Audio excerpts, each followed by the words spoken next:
Hey guys, tonight we're diving into one of the most bizarre corners of medieval medicine, where the bedroom becomes a battlefield and passion is practically a prescription for death.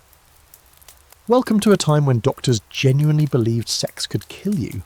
Not metaphorically, like heart stop soul vacuumed out your nostrils, call the priest serious. And you? Yeah, you probably won't survive this. So before you get comfortable, take a moment to like the video and subscribe, but only if you genuinely enjoy what I do here. Seriously, don't force it. This isn't a medieval confession booth. Also, drop your city and what time it is in the comments. I love seeing where and when you're watching from. Now, dim the lights, maybe turn on a fan for that soft background hum, and let's ease into tonight's journey together. You begin in a world with no antibiotics, no working plumbing, and no concept of germs. The year is somewhere in the 1100s, maybe a little earlier, maybe a little later, doesn't really matter. Most of what passes for science is a game of ancient telephone involving Aristotle, Galen, and an enthusiastic monk who once sneezed near a candle and called it a divine revelation. You're lying on a straw-stuffed mattress. Your back aches, your head feels hot, and last night you had a lusty dream involving someone whose name you probably shouldn't say out loud. You've just committed a cardinal sin in your sleep. Worse yet, the local physician, who also might be your cousin's priest, says this sort of bodily eruption is a drain on your vital essence. He leans in and sniffs. Apparently even the air around you smells sinful. Welcome to the medieval worldview, where body and soul are hopelessly entangled and any wrong twitch might be your last.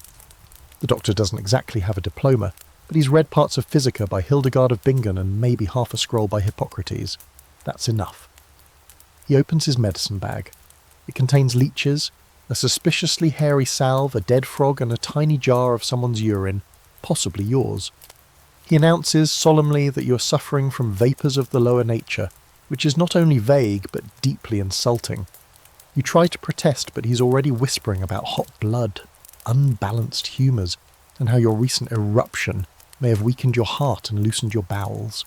Honestly, you're not sure what he means, but it sounds bad. Back then, doctors leaned hard on a theory called humoral medicine, which is like astrology for body fluids. Everything about your health, physical, mental, emotional, was thought to depend on the balance of four substances: blood, phlegm, yellow bile, and black bile. Too much blood? You're overheated and lustful. Too much phlegm? Sluggish and probably boring at parties. Everything had to stay in this delicate equilibrium or else. And sex? That was the earthquake shaking your inner fluids out of whack. If you were a man, the act of, releasing your essence was believed to expel precious vital heat. The ancients, especially Galen, thought semen was essentially concentrated blood, your life force, cooked to perfection in your, inner furnace. Lose too much of it, and you became cold, feeble, and possibly infertile. It was like spending your body's rent money on fireworks. If you were a woman, things were even weirder. Female pleasure was considered both medically necessary and spiritually dangerous. A good climax supposedly helped with fertility, so it was sometimes recommended by midwives, but too much could unbalance your humours or send your womb wandering. That's not a euphemism. They genuinely believed the uterus could detach and float around your body like a confused jellyfish, smothering your lungs or rattling your brain. This was not just fringe thinking, it was textbook material, copied, memorised and passed down in Latin under flickering candlelight. Your average educated medieval doctor could recite it from memory, often while diagnosing a patient with something like melancholia caused by damp air and lustful thoughts. And these were the good ones.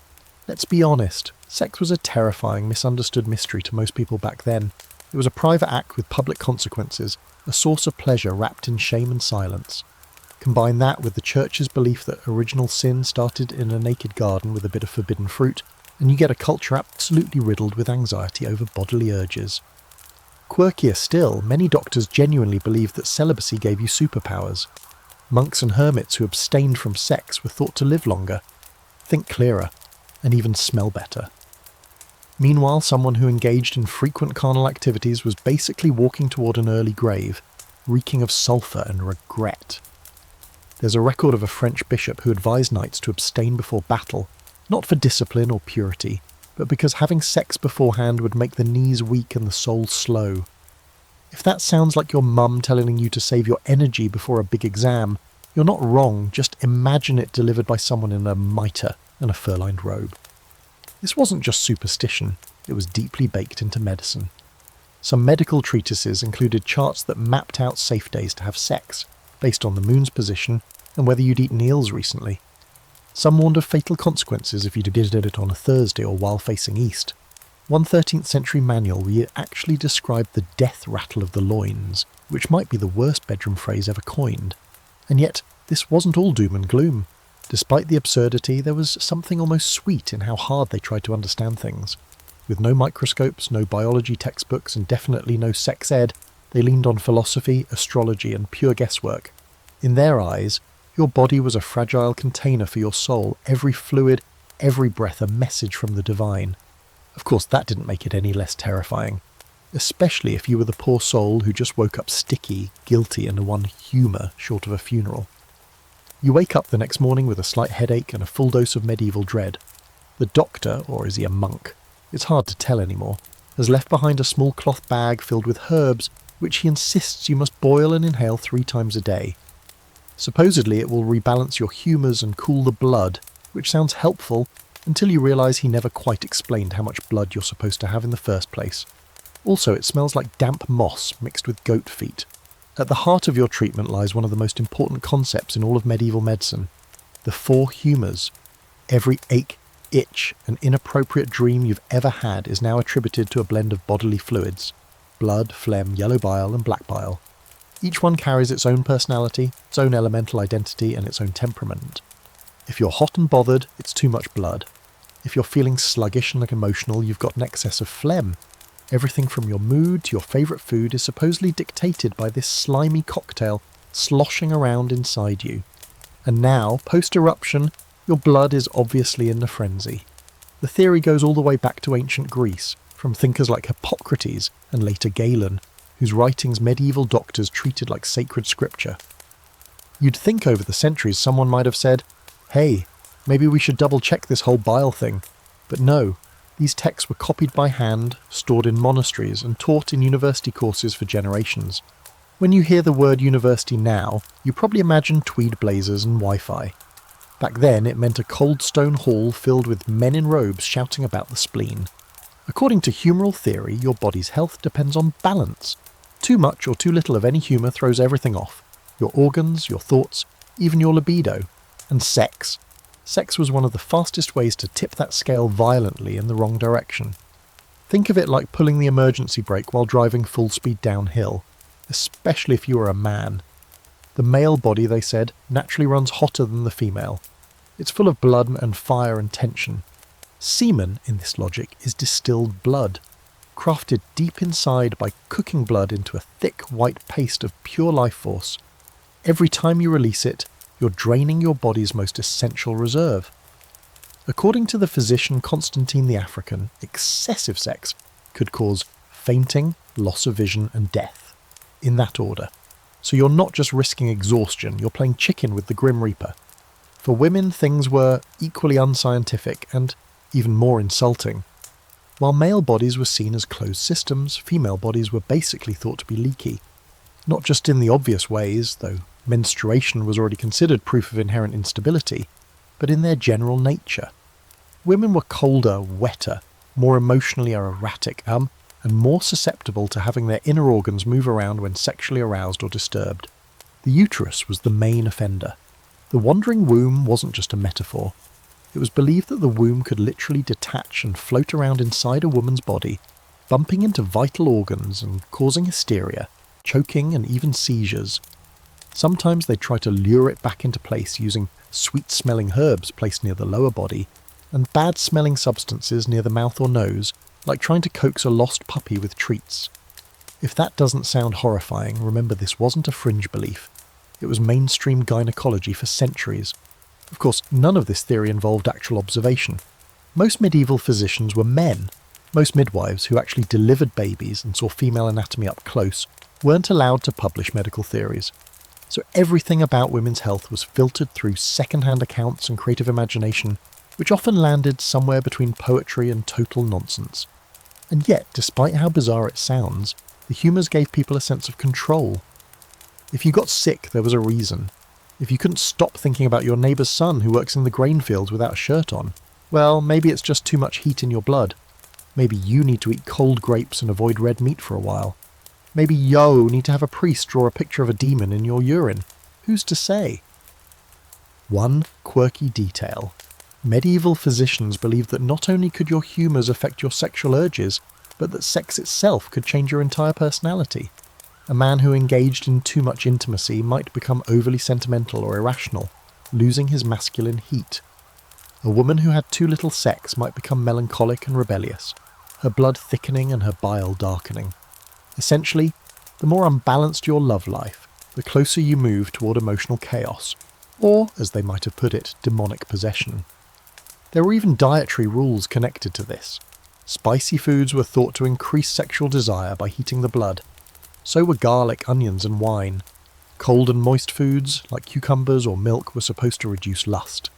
You could theoretically turn someone into a celibate monk with enough oatmeal and cold pears. That might sound like a fantasy now, but it was considered real strategy back then. There is still a debate among scholars about how seriously these beliefs were taken. Some argue that doctors played up the humours because it gave them an authoritative edge. After all, only a trained physician could interpret your sweat as a sign of excessive black bile. Others believe people genuinely lived in fear of dying from a particularly enthusiastic night in the hay. It's probably a mix of both. Publicly, the theory was law. Privately, people likely rolled their eyes and did what they were going to do anyway, just maybe with a clove of garlic under the pillow for good measure. Even now, remnants of the four humours echo in how we talk about moods, being hot-headed or cold-hearted, feeling blue or bilious. There are linguistic fossils of a time when your body was a battlefield, and sex wasn't just a risk. It was practically Russian roulette with your soul. And as you sit there with your herbal tea, trying not to think about the dream you had 2 nights ago, you can't help but wonder, if passion is deadly, how did anyone survive the Middle Ages at all? So here you are, wrapped in a scratchy wool blanket, sipping what tastes like boiled celery root, wondering how a single act, sex, managed to become so medically dramatic. The local doctor told you last time that if you kept draining your essence, your blood would overheat, your spirit would grow thin, and your mind might melt from within. It sounds extreme, but in the context of medieval medicine, it's pretty standard. They didn't think about sex as an emotional connection, or even a reproductive act. It was more like popping open your body and letting the life energy pour out into the world, uncontrolled and chaotic. At the centre of all this worry was a truly gripping fear. Heat. Not fever, not sunburn. We're talking deep internal fire, the kind that lived in your liver, your heart, and, unfortunately, your loins. The medieval understanding of heat wasn't just about temperature, it was about vitality, force, and sometimes punishment. A healthy body was warm, but not too warm. Just enough fire to keep your organs lively without burning them out. And that's where sex entered the danger zone. To medieval physicians, sex wasn't just about releasing fluids. It was about igniting your furnace and risking an internal blaze you might not be able to control. Every act of passion was believed to stoke that fire, potentially overheating your blood and cooking your organs from the inside out. If you were already sick or tired, or simply a bit melancholic from cloudy weather, that extra jolt of bodily heat could finish you off, like tossing another log onto a fire that's already licking the rafters. There were detailed warnings written by learned men, mostly bearded, celibate, and probably quite smug, that described postcoital fevers, weakened hearts, and, in particularly dramatic accounts, instant death. One tale told of a monk who broke his vows for a single night of passion and was found the next morning stiff and steaming, his soul presumably sucked out by divine wrath, or maybe just an overheated spleen. It didn't help that nobody had a clue how the body actually worked. Anatomical knowledge was sketchy at best. Dissection was frowned upon, especially if it involved women's bodies, and much of what passed as medical fact was recycled from the ancient world with a few Gothic flourishes. So instead of understanding that a racing pulse or flushed cheeks were natural responses to intimacy, physicians interpreted them as signs of the body spiralling into crisis, organs swelling, blood bubbling, humours colliding in an invisible war beneath your skin. What's wild is that people believed you could feel this death process happening in real time. There were writings that described a burning sensation in the chest after intercourse as the body's way of signalling that it had exhaled too much of its vital force. Some texts even claim that the lungs shriveled slightly with each orgasm. Imagine being told that your next breath could be your last, because your body got a little too excited. Romantic, right? This obsession with internal fire tied closely to the idea of moderation. The medieval ideal was balance, not just in fluids, but in lifestyle. Too much sleep? Bad. Too much food? Worse. Too much sex? Suicidal. Everything had to be rationed like you were living on a spiritual diet, and if you overindulged, you didn't just risk embarrassment, you risked collapse, and you weren't supposed to ignore the warning signs. One medical guide from the 12th century advised men to abstain from intercourse if they experienced any of the following: heavy limbs, pounding heart, thin voice, or dreams of horses. That's not a typo. Horses. Apparently dreaming of galloping stallions was the body's symbolic cry for help, a clue that your humours were galloping off in the wrong direction. A lot of these fears were shaped by culture and, let's be honest, the church. Christianity during the medieval period took a dim view of bodily pleasure. Sex was tolerated within marriage for the sake of reproduction, but anything beyond that, especially if it involved laughter, enjoyment, or doing it on a feast day, was seen as morally and possibly physically corrupting. Even marital sex was expected to be brief, serious, and largely silent. Try to imagine explaining that to a modern couple with scented candles and a Spotify playlist queued up.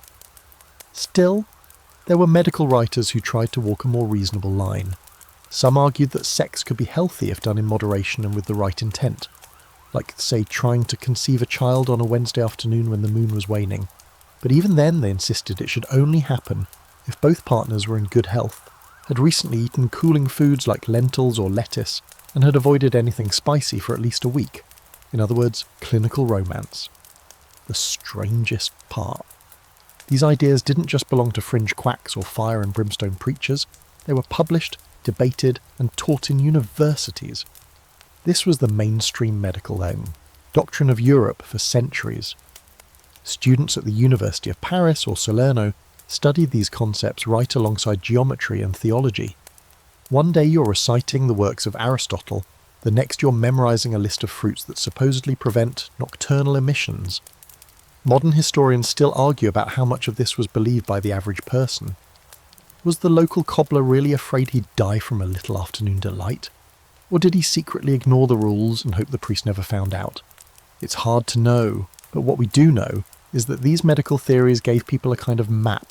A flawed, absurd, but oddly comforting map for navigating the terrifying unknown that was their own body. So you sit there now, staring into your mug of lukewarm sage tea, wondering if your last indulgence truly scorched your lungs.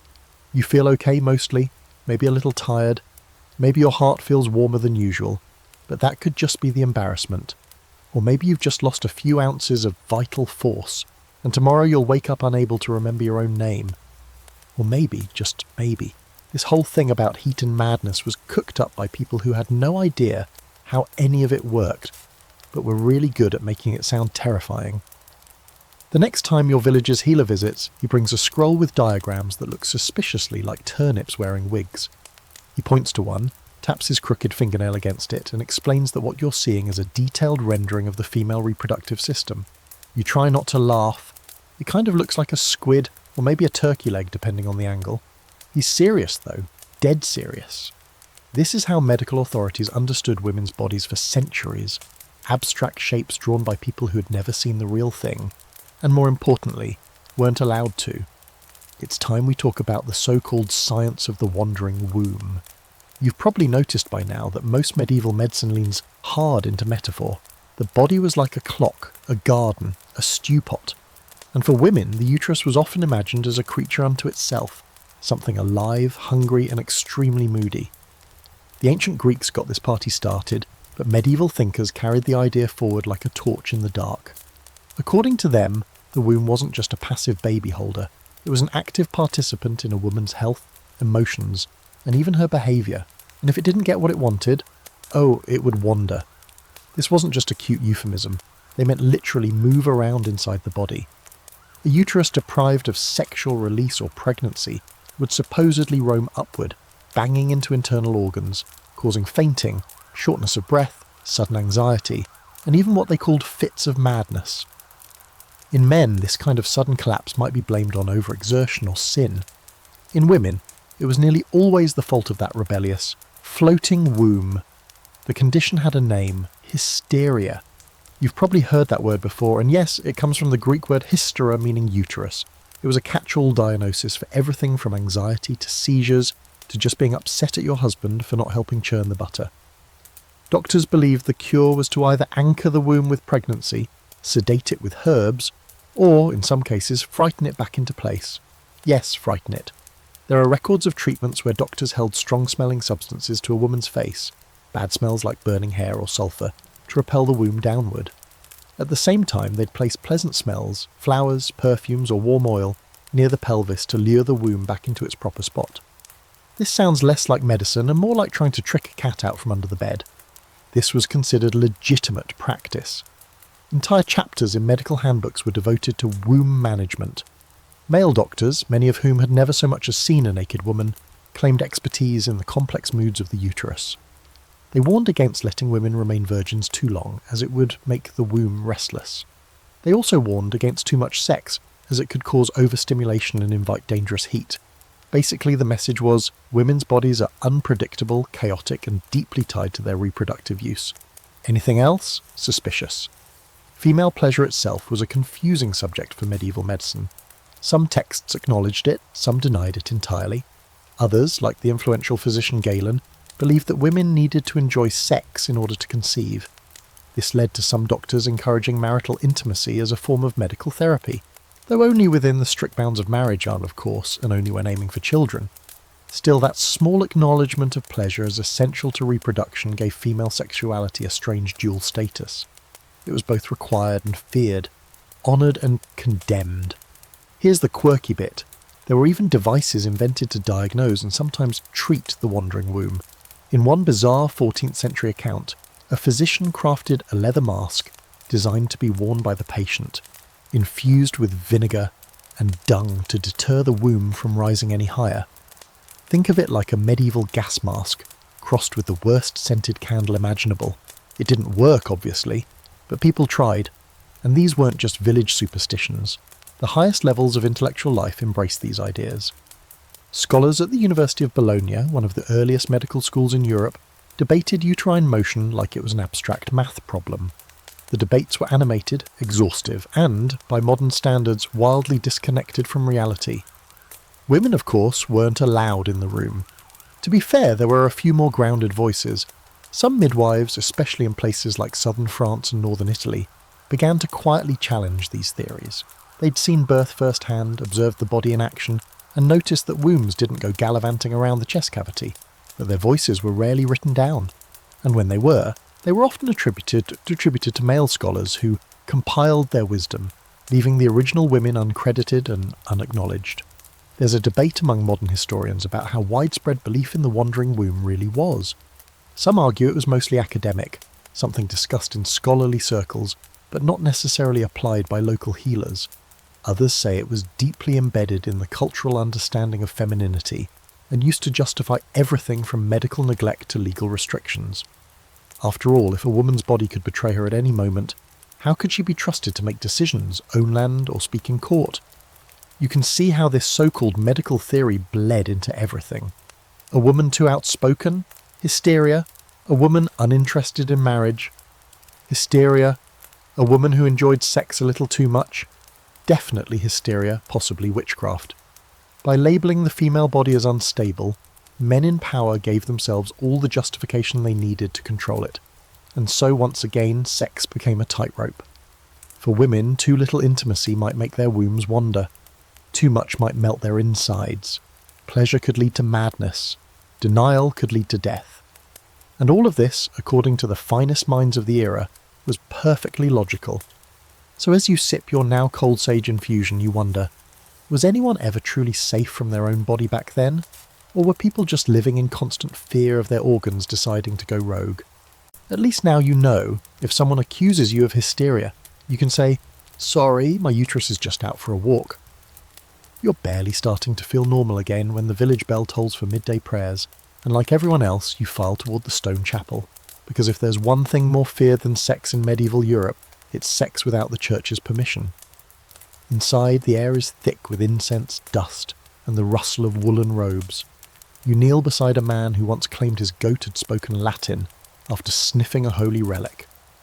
Across the aisle, a nun glares at you with the kind of judgment that could curdle cream, and behind all of it, woven into every stained glass whisper and whispered confession, is one truth.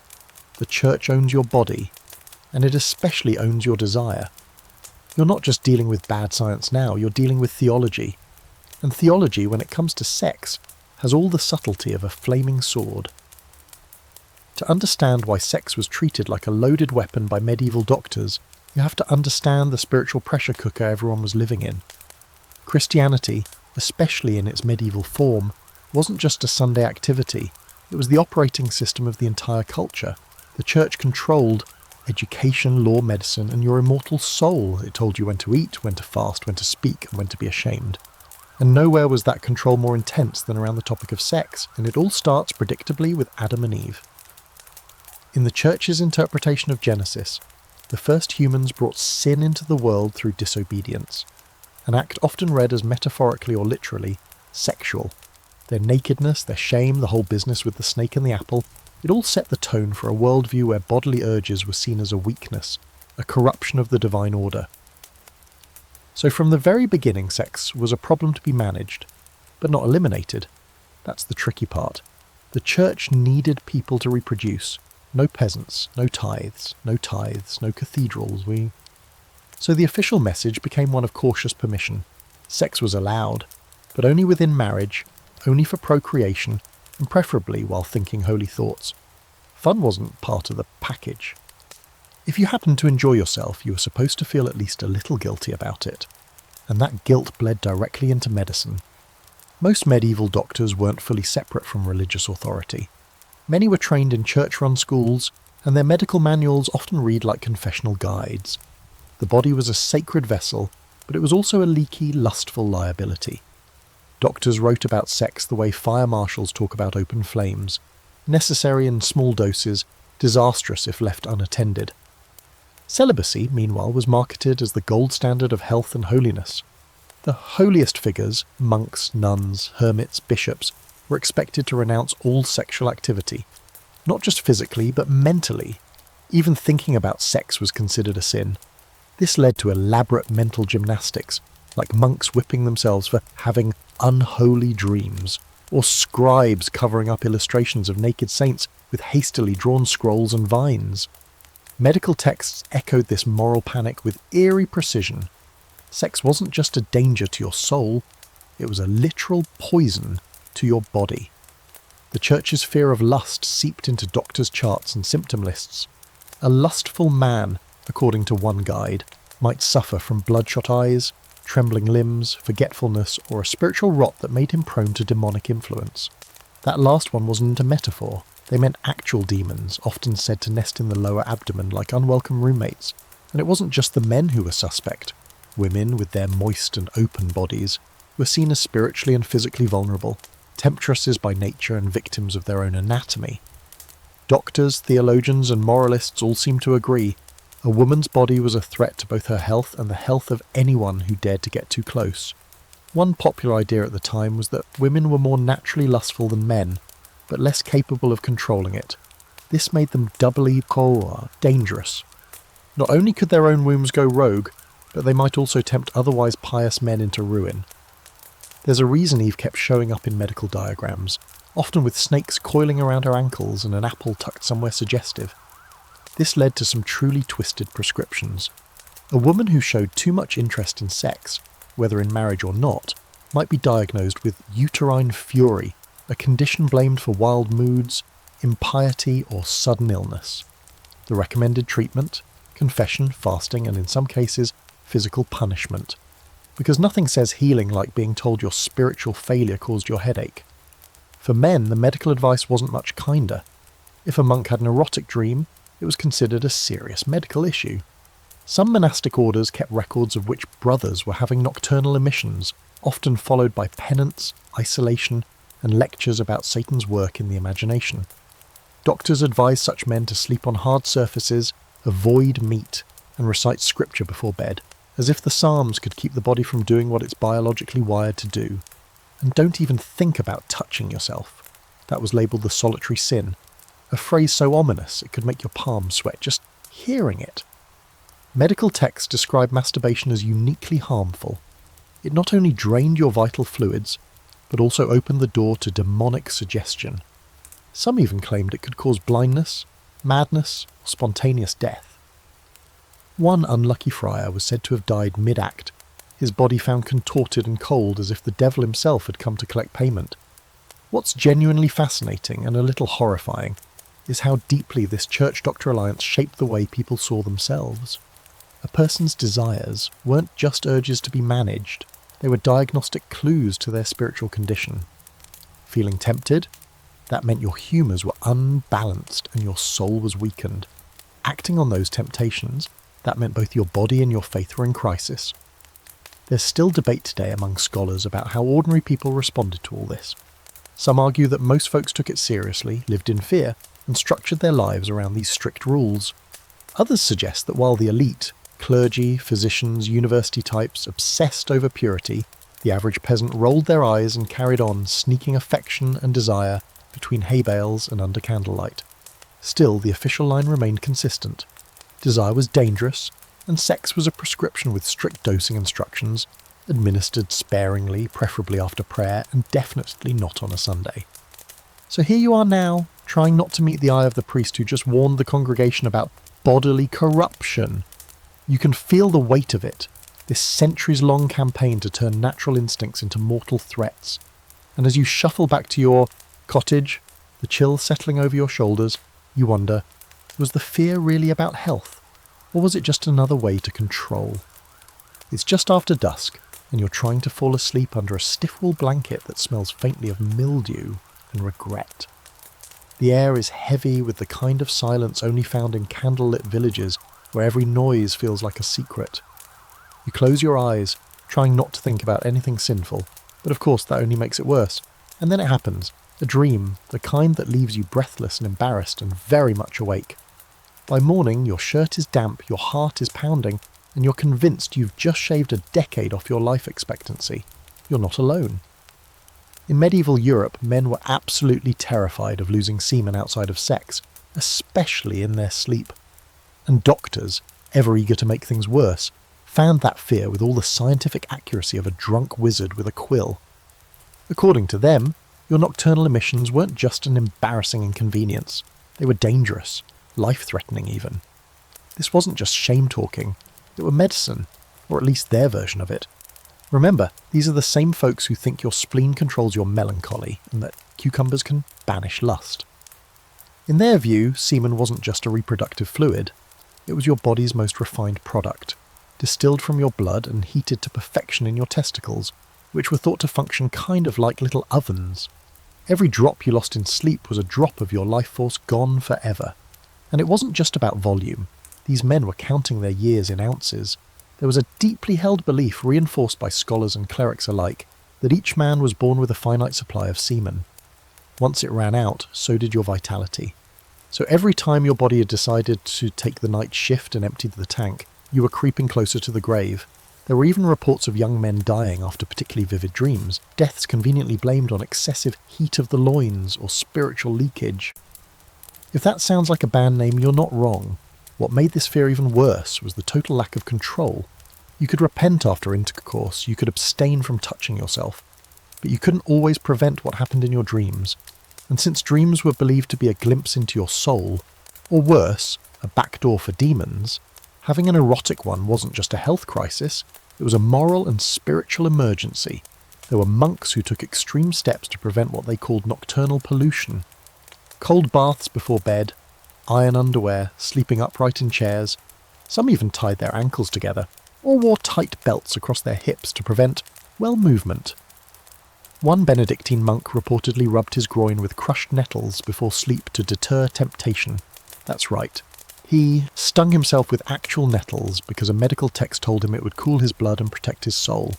And that wasn't fringe behaviour. Manuals for confessors listed nocturnal emissions as sins to be confessed and repented for, especially if they were accompanied by lustful dreams. Some even advised assigning penance for dreams. Imagine waking up slightly sticky and having to recite 10 Hail Marys because your subconscious thought too hard about the baker's daughter. There's a particularly famous case from the 13th century involving a monk who experienced regular spiritual disturbances at night. His superiors believed it was due to demonic visitation, specifically a succubus, a female demon that seduces men in their sleep and drains their life through sexual activity. The monk was subjected to an exorcism and prescribed a diet of cold, bland foods, regular bloodletting and isolation from all women, even nuns and older widows. Eventually his dreams stopped, or at least he stopped talking about them. And that brings us to another important point. Wet dreams weren't just feared because of health, they were linked directly to demonic activity. Enter the terrifying world of the succubus and her male counterpart, the incubus. These spiritual parasites were said to prey on vulnerable sleepers, especially men who had recently fasted or prayed, because nothing makes you a better supernatural target than trying to be virtuous. Medieval thinkers, including Thomas Aquinas, argued that demons could collect semen during dreams and use it to create half-demonic offspring. In other words, your midnight moment of weakness could result in the birth of an actual monster. Modern scholars still debate whether this fear was metaphorical, an attempt to explain sleep paralysis and sexual repression, or taken literally by the average medieval person. The likely answer is both. For highly educated monks, these ideas were part of a sophisticated philosophical framework about temptation and the body. For your average villager, they were very real threats lurking in the shadows of the night. Of course, women didn't get off easy either, figuratively or literally. Female nocturnal arousal, though less visible, was also suspect. Some doctors believed that women could suffer from uterine dreams, in which their wombs became excited and caused spontaneous orgasms. Others thought this was a symptom of demonic invasion or punishment for impure thoughts. In either case, it was considered deeply dangerous, another sign that the female body was a ticking moral time bomb. Quirkily, a few rare physicians, mostly those influenced by Arabic medical texts, acknowledged that erotic dreams could be the body's way of regulating itself, especially in celibate people. But those voices were drowned out by the dominant message. Your dreams could kill you, your fluids were sacred, and the only safe night was a dreamless one. So now you lie awake, staring at the wooden beams of your cottage ceiling, blanket pulled up to your chin, utterly terrified of your own unconscious. You wonder how anyone ever slept. Maybe you should try fasting more, or tie a ribbon around your thigh like Brother Ulrich does. You briefly consider the nettle idea, but decide you'd rather risk a visit from a lusty demon than get stung in your sleep. As the fire in the hearth dies down and the shadows stretch long across the floor, you try to clear your mind. No thoughts, no images, definitely no dreams, just one long, cold, uninterrupted night. Good luck with that. By now, you've accepted that sleep isn't the safe haven you once thought it was.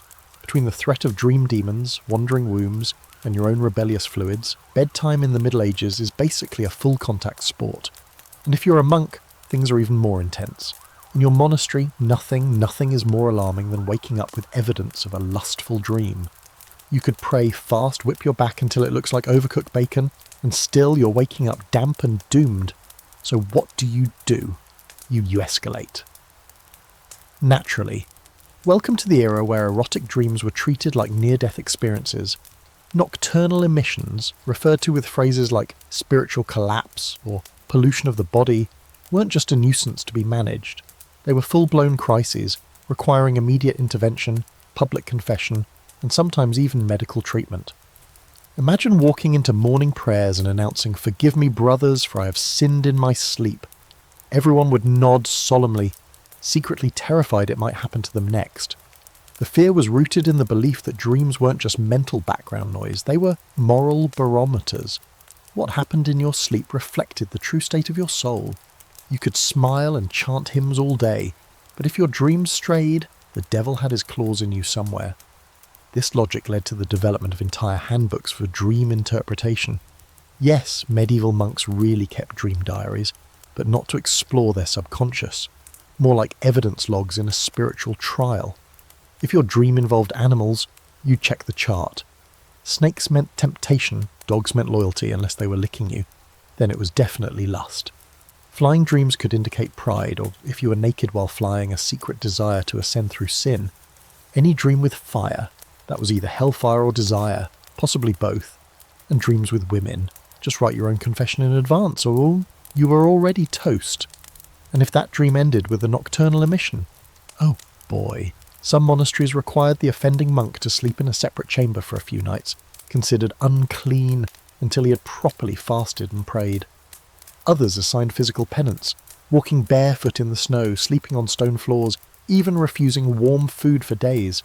It was like getting detention for something your own body did without permission. And the shame was very real. If it happened more than once a week, it could raise suspicions of internal corruption, or worse, demonic influence. Speaking of which, the succubus law wasn't just bedtime spook stories. It was medical theory. Doctors and theologians both genuinely believed that demons, specifically female demons, could enter a man's dreams, seduce him and steal his essence. And they didn't mean metaphorically. They meant physically. These demons were said to collect semen to use in diabolical breeding rituals, sometimes with witches, sometimes to create monstrous hybrids that would plague the earth. Yes, medieval sex education included demonic sperm theft. And it wasn't just the monks who feared it. Even lay people believed that succubi could visit in dreams, especially during periods of spiritual weakness, like after skipping mass, breaking a fast, or, heaven forbid, thinking impure thoughts while churning butter. One chilling medical treatise even warned that these demons could attach themselves to the loins of the dreamer, draining him nightly until he was left pale, weak, and eventually dead. This condition had a name: demonic wasting. Sounds fake. It was very real to them. But here's where things get weirdly clinical. Some doctors, attempting to explain the succubus phenomenon, wrote that these demons triggered emissions by stimulating the imagination. Not the body, just the thoughts. That's right, your own mind, hijacked by a sexy demon, could betray your soul and your health while you slept. The recommended cure? Len thoughts, cooling herbs, ice baths, and prayer. Always prayer. And this wasn't just happening in isolated monasteries or dusty medical texts. It was part of daily life for anyone concerned with morality, which was pretty much everyone. Parents warned their sons about the dangers of sleeping on their backs because it encouraged lustful dreams. Widows were told to keep crucifixes under their pillows to ward off dream spirits. Even kings were said to sleep with relics, or saint bones nearby to protect their virtue during REM cycles. The dream fears weren't limited to men either. Though women's nocturnal arousal was more difficult to detect, doctors still found a way to panic about it. Some claim that if a woman experienced sexual pleasure in her dreams, it was a sign her womb was misaligned, again, or that her body had been infiltrated by evil spirits. One German medical text warned that a woman with recurring lustful dreams might fall into despair, disorder, and unholy cravings, unless treated quickly, with bitter herbs and solitude. But not all advice was draconian. A few surprisingly level-headed physicians proposed that nocturnal emissions were a natural safety valve for the body. Think of it like an emotional sneeze. These thinkers, often trained in Arabic medicine or influenced by translations of Avicenna and other Islamic scholars, suggested that if the body wasn't allowed to release regularly, it could lead to illness. Still, this was the minority view. The louder voices belonged to the monks who believed every wet sheet was a summons from Satan himself. Interestingly, there was a genre of literature known as temptation stories, written by monks to describe their struggles with lust, especially in dreams. Some are sincere and heartbreaking, others unintentionally hilarious. One monk wrote of being tormented in his sleep by visions of a local milkmaid, who appeared with thighs like alabaster columns and a voice like the harp of King David. His solution? Eating only cold peas and sleeping in a freezing stone hallway. That's one way to manage it. You lie there now, trying to stay very, very still. Maybe if you don't move, your dreams won't either. Maybe tonight, your soul will behave itself. Maybe the succubus will be busy visiting someone else. And if not, well, just remember to fast tomorrow, avoid eye contact at morning prayers, and keep your dream journal vague. So let's say, hypothetically, you're a woman in medieval Europe, not a nun, not a noblewoman tucked safely behind layers of velvet and politics, but an ordinary woman, someone who works, sweats, gives birth, and occasionally, yes, wants to enjoy herself. You've heard all the warnings. You've endured the lectures from priests, midwives, and that one creepy physician who's always holding a turnip and muttering about wombs. But even with all the rules and fears swirling around you, the fact remains, sometimes you feel desire. And in this world, that's a massive problem. Because female pleasure in the Middle Ages? Absolutely terrifying. To men, anyway. There's a special kind of fear reserved for things you don't understand and can't control. And that's exactly how most medieval scholars, doctors, and priests felt about female sexuality. They didn't just misunderstand it, they practically mythologized it. To them, a woman who wanted sex, enjoyed sex, or heaven forbid initiated sex wasn't simply a lustful person. She was dangerous, unstable, possibly not entirely human. Here's why. The dominant medical belief was that both men and women produced seed during sex. In order to conceive, both had to climax. Galen, the ancient authority that medieval medicine couldn't stop quoting, insisted that a woman's orgasm was not only real but necessary for reproduction. Sounds progressive, right? But hold on, it gets weirder. If a woman climaxed too strongly or too often, doctors said her womb might become overstimulated. This could lead to hysteria, hallucinations, even seizures. So pleasure wasn't just suspect, it was medically risky. The female body, already considered too moist, too open, and too prone to wandering organs, became an even more unpredictable battlefield when aroused. And this wasn't just academic theory, it filtered down into everyday life. A woman who showed too much interest in sex could be accused of everything from promiscuity to witchcraft. The church taught that lust was a sin, and for women it was a double sin, first for the desire, second for tempting others. The story of Eve hung like a shadow over every woman's choices. If something went wrong, your cow died, your husband got a rash, your neighbour's bread didn't rise, people might ask, who's the lustful woman in the village causing all this? Some physicians even warned men to avoid women who seemed too eager, especially during certain phases of the moon. There were claims that such women could steal a man's strength, drain his vital fluids, or, this is real, transfer madness through intercourse. There's a bizarre passage in one medical text that describes a man losing his senses and his honour after bedding a woman whose desire was too strong. That's right, she orgasmed him into oblivion. And if you were a woman who didn't enjoy sex, that was a problem too. Remember, conception supposedly required mutual climax. So if a woman couldn't or wouldn't reach that point, doctors often blamed her for infertility. They'd suggest treatments, most of which involved uncomfortable oils, incense fumigation, or even rhythmic pressing of the abdomen during intercourse. Some of these so-called therapies came with strict instructions for positions, timing and prayers. Others were just excuses for men to explain why their wife hadn't gotten pregnant. Clearly it was her fault for not enjoying herself correctly. In case you're wondering whether women ever pushed back against this nonsense, yes, some did. There were female healers and midwives who knew better. They had actual experience with childbirth, menstrual cycles, and yes, female pleasure.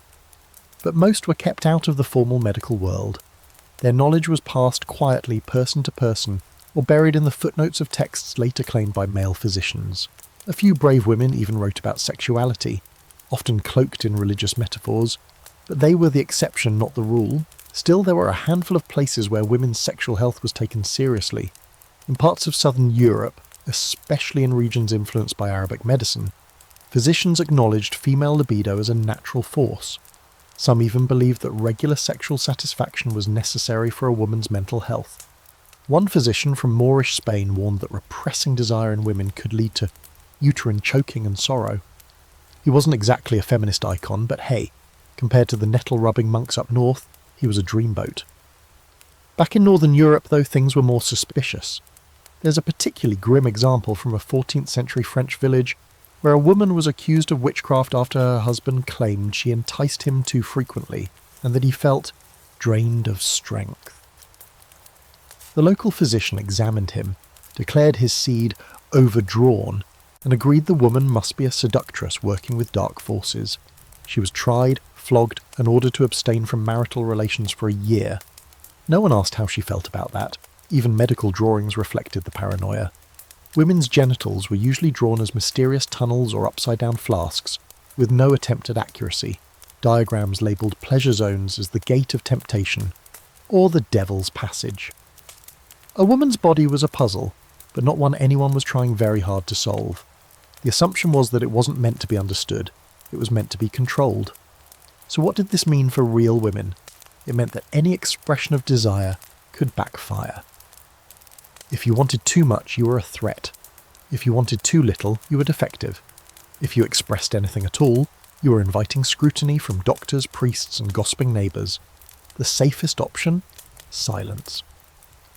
And hope the local healer didn't start wondering aloud if your womb had started climbing again. And yet women still found ways to live. They whispered advice to one another, brewed teas with calming herbs, shared stories behind closed doors. Desire didn't vanish just because people were scared of it. It slipped through the cracks, flourished in quiet moments, and somehow, miraculously, survived centuries of bad science and worse theology. So tonight, as the fire crackles low and the village sleeps beneath its canopy of cold stars, you wonder what it must have felt like for a woman to know her own pleasure back then. Not as a sin, not as a sickness, but as something sacred. You wonder if she ever felt safe enough to name it out loud. You wake with a fever, not the kind that makes you shake and see visions, at least not yet, but the kind that buzzes behind your eyes, makes your joints ache, and turns your thoughts sticky. You've had them before. Usually they pass. A little sweat, a little willow bark, and you're back to your usual self. But not this time. This time your fever has been noticed. And that means one thing: the doctor is on his way. Now let's imagine for a moment that you are planning to, say, warm your evening with a bit of intimacy. Maybe you and your spouse have a quiet night ahead, some bread, a bit of salted pork, the children asleep in the loft. Seems like a decent time, right?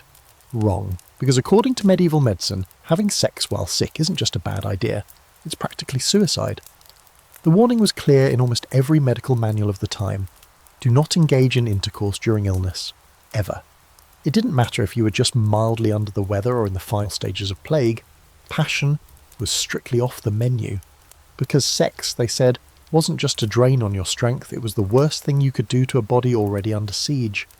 Here's how they saw it. When you're ill, your humours are already unbalanced. Your heat is too high, your moisture is too low, or your bile is out of control. Whatever the mix, you're in a fragile state. And sex, well, sex is basically a thunderstorm in your body. It stirs the blood, exhausts the lungs, overheats the brain, and drains your vital essence. For a healthy person, that's risky. For a sick person, it's practically a death sentence. Some doctors claim that sexual activity during illness could cause spontaneous expiration. That's not a euphemism. They meant you'd literally drop dead in bed. Others were slightly more generous. They suggested that sex might just prolong your fever, increase the risk of madness, or cause your organs to soften and fail. One cheerful Italian physician wrote that a man who spilled his seed while febrile was like a field releasing its water in drought, pointless and fatal. And if you were a woman, the warnings were just as dire. Intercourse while feverish could cause your womb to contract in confusion, possibly leading to permanent sterility or psychological disturbance. In some texts, women were advised to avoid not just intercourse, but any arousing thoughts while sick. It was believed that sexual arousal itself could shift the balance of humours, creating heat where the body needed cooling or excitement where stillness was required. This belief wasn't just hypothetical. Real people were treated, or rather not treated, based on this theory. Imagine being a newlywed with a persistent cough and a doctor who refuses to let your spouse share a bed with you, not out of concern for contagion, but because he thinks it might cause your soul to unmoor from your flesh during climax. That's a real phrase from a 12th century medical tract. The soul, weakened in fever, may slip loose in the moment of release. So what if you ignored the rules? There are recorded cases, stories passed down through court records, journals, and whispered cautionary tales of people dying shortly after sex while sick. One infamous account describes a young nobleman who insisted on bedding his wife one last time after a week of illness. The next morning he was dead, and the wife was said to have gone mad with guilt. The physician claimed her ardour had drawn the final breath from his lungs. That may sound like melodrama, and it probably is, but it shows just how closely desire was linked to mortality. And don't think the church wasn't involved. Priests and confessors took these warnings even further. Some taught that sex during illness was not just medically dangerous, but spiritually reckless. To die in a state of lust was to risk damnation. Imagine coughing yourself into oblivion while trying to make love. only to have your death scene rewritten as a cautionary tale from the pulpit the next Sunday. The Lord giveth, and the Lord apparently judgeth when you're under the covers. Interestingly, there was a slim exception to this blanket ban. Sometimes if a person's illness was believed to be caused by sexual frustration, especially in women, they might be prescribed intercourse as a treatment. But this was a rare and controversial remedy, usually recommended only by physicians who'd studied Arabic medical texts. Even then, it came with a laundry list of conditions. Both partners must be healthy, the act must be done gently, and only once. Anything more and you might be blamed for whatever came next, be it death, infertility, or an outbreak of hysteria. One particularly quirky medical manual from the 13th century describes the correct way to treat a woman suffering from what they called womb suffocation, brought on by long abstinence. The husband was instructed to approach his wife softly and without undue motion, preferably after both had consumed calming herbs and offered prayers for balance.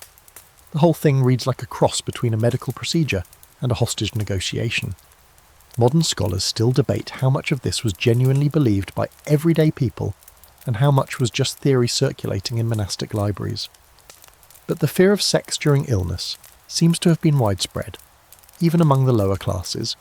Folk healers warned against coupling while fevered, midwives advised rest and separation, and lovers, no matter how passionate, often had to choose between desire and survival. So now here you are, burning up with fever, heart-pounding, skin-sensitive to the touch, and the idea of passion is more of a threat than a comfort. Even if you wanted to reach for someone tonight, they probably wouldn't come near you. Not because you're contagious, but because no one wants to be the reason your soul gets jolted out of your ribs mid-climax. As you lie there, wrapped in blankets, sipping bitter broth that smells like boiled sadness, you try to think cool thoughts, cold streams, quiet forests, empty hands. Whatever you do, don't get aroused, not even a little, because in the world you live in, one night of intimacy while sick could be the final chapter of your personal manuscript. And the monks? They'd be happy to copy that story for the next poor soul to read. Tonight, in a candle-lit room not far from yours, someone dies. Not in battle, not from plague or poisoned wine, but in bed. Mid-embrace, mid-breath, mid-climax. The whispers begin before dawn. A stable boy saw the chambermaid rushing out with her apron over her mouth. The housekeeper says the man looked peaceful but too pale. The priest is already preparing the last rites. And the town physician? Oh, he knows exactly what happened. The man died of sex. Welcome to the medieval medical mystery known as postcoital collapse, a dramatic and surprisingly well-documented phenomenon that terrified people from taverns to castles. You'd think it was just gossip or poetic exaggeration, but no, this was a real category of death. If someone keeled over after lovemaking, especially men, the cause of death was often listed as exhaustion of the vital forces or overstrain of the heart, sometimes shortened simply to death from excess, which, let's be honest, sounds like something you'd find on a t-shirt now. But in the Middle Ages, it was anything but funny. You see, the act of sex was thought to deplete not only physical strength, but spiritual integrity. We're not just talking about fatigue, we're talking about a full-on exodus of life energy. For men especially, semen was considered a distillation of your soul, a thick, milky parcel of heat and essence that took days or even weeks to replenish. To lose too much too quickly, especially during illness or advanced age, was to invite the reaper into your bed. Stories of death by pleasure circulated like fire through thatched roofs. A nobleman dies after bedding a new bride, his first night of passion after a long illness. A soldier collapses after reuniting with his wife post-crusade. A bishop is found half-dressed in a rented room, a local widow whispering about how his spirit fled mid-murmur. True? Probably not. Believed? Absolutely. Even medical textbooks supported the fear. Some physicians noted that during intercourse, a man's pulse quickens, his breath shortens, and his complexion flushes, all signs, they feared, that the body is overexerting itself. One prominent 13th century doctor wrote that the heart, already burdened by heat and aged blood, cannot survive the tidal wave of lust. That's a real sentence, by the way. He basically compared sex to a medieval tsunami inside your ribcage. The prescription, timing, control, abstinence, especially for the weak, the elderly, or anyone with a family history of dying spectacularly during carnal acts. For women, the risk was framed differently. Since they weren't believed to lose vital essence in the same way, the danger was thought to lie more in emotional collapse. There are accounts of women going mad after their husbands died during sex, blamed not on trauma but on the woman's own arousal. It was said her excitement created too much heat in the chamber, too much motion, too much force. Her body unwittingly had helped speed his soul into the next life. A few especially grim tales suggested this made her spiritually toxic for future husbands. In one case, a widow was ordered to wear a hair shirt and fast for a year before she could remarry. Just to cool her down. Doctors also warned against sudden, enthusiastic encounters. Too much passion too fast, especially after a long dry spell, could trigger what they called love shock. A man might die because his system wasn't ready to handle such an abrupt flood of joy. One manual suggested that older couples practice restraint in movement and voice, lest they trigger heart palpitations. Another advised spacing out orgasms with pauses for more, reflection and cooling breath. Imagine someone pausing mid-intimacy to say, "Hold on, I'm reflecting." Even kings weren't safe from the myth of death by desire. One of the juiciest rumours about King Henry I, outcome of Fist of England, was that he died of digestive collapse after too much food, wine, and, subtly hinted, a round of royal lovemaking. Another monarch, unnamed in the chronicles but whispered about in hushed tones, was said to have died in the arms of a concubine, his eyes wide and his final words unrecorded. The woman fled, the chamber was sealed, and a physician declared it death by divine imbalance. Was any of this true? Probably not, but it didn't have to be. The stories were sticky. People wanted to believe that passion could kill, that pleasure could burn so brightly it snuffed itself out. And physicians, with their quills and dusty scrolls, were more than happy to fan the flames of panic. It kept people cautious. It kept them obedient. And, let's be honest, it made their job easier when someone actually did drop dead in bed. Cause of death? They'd shrug. Heat of the loins.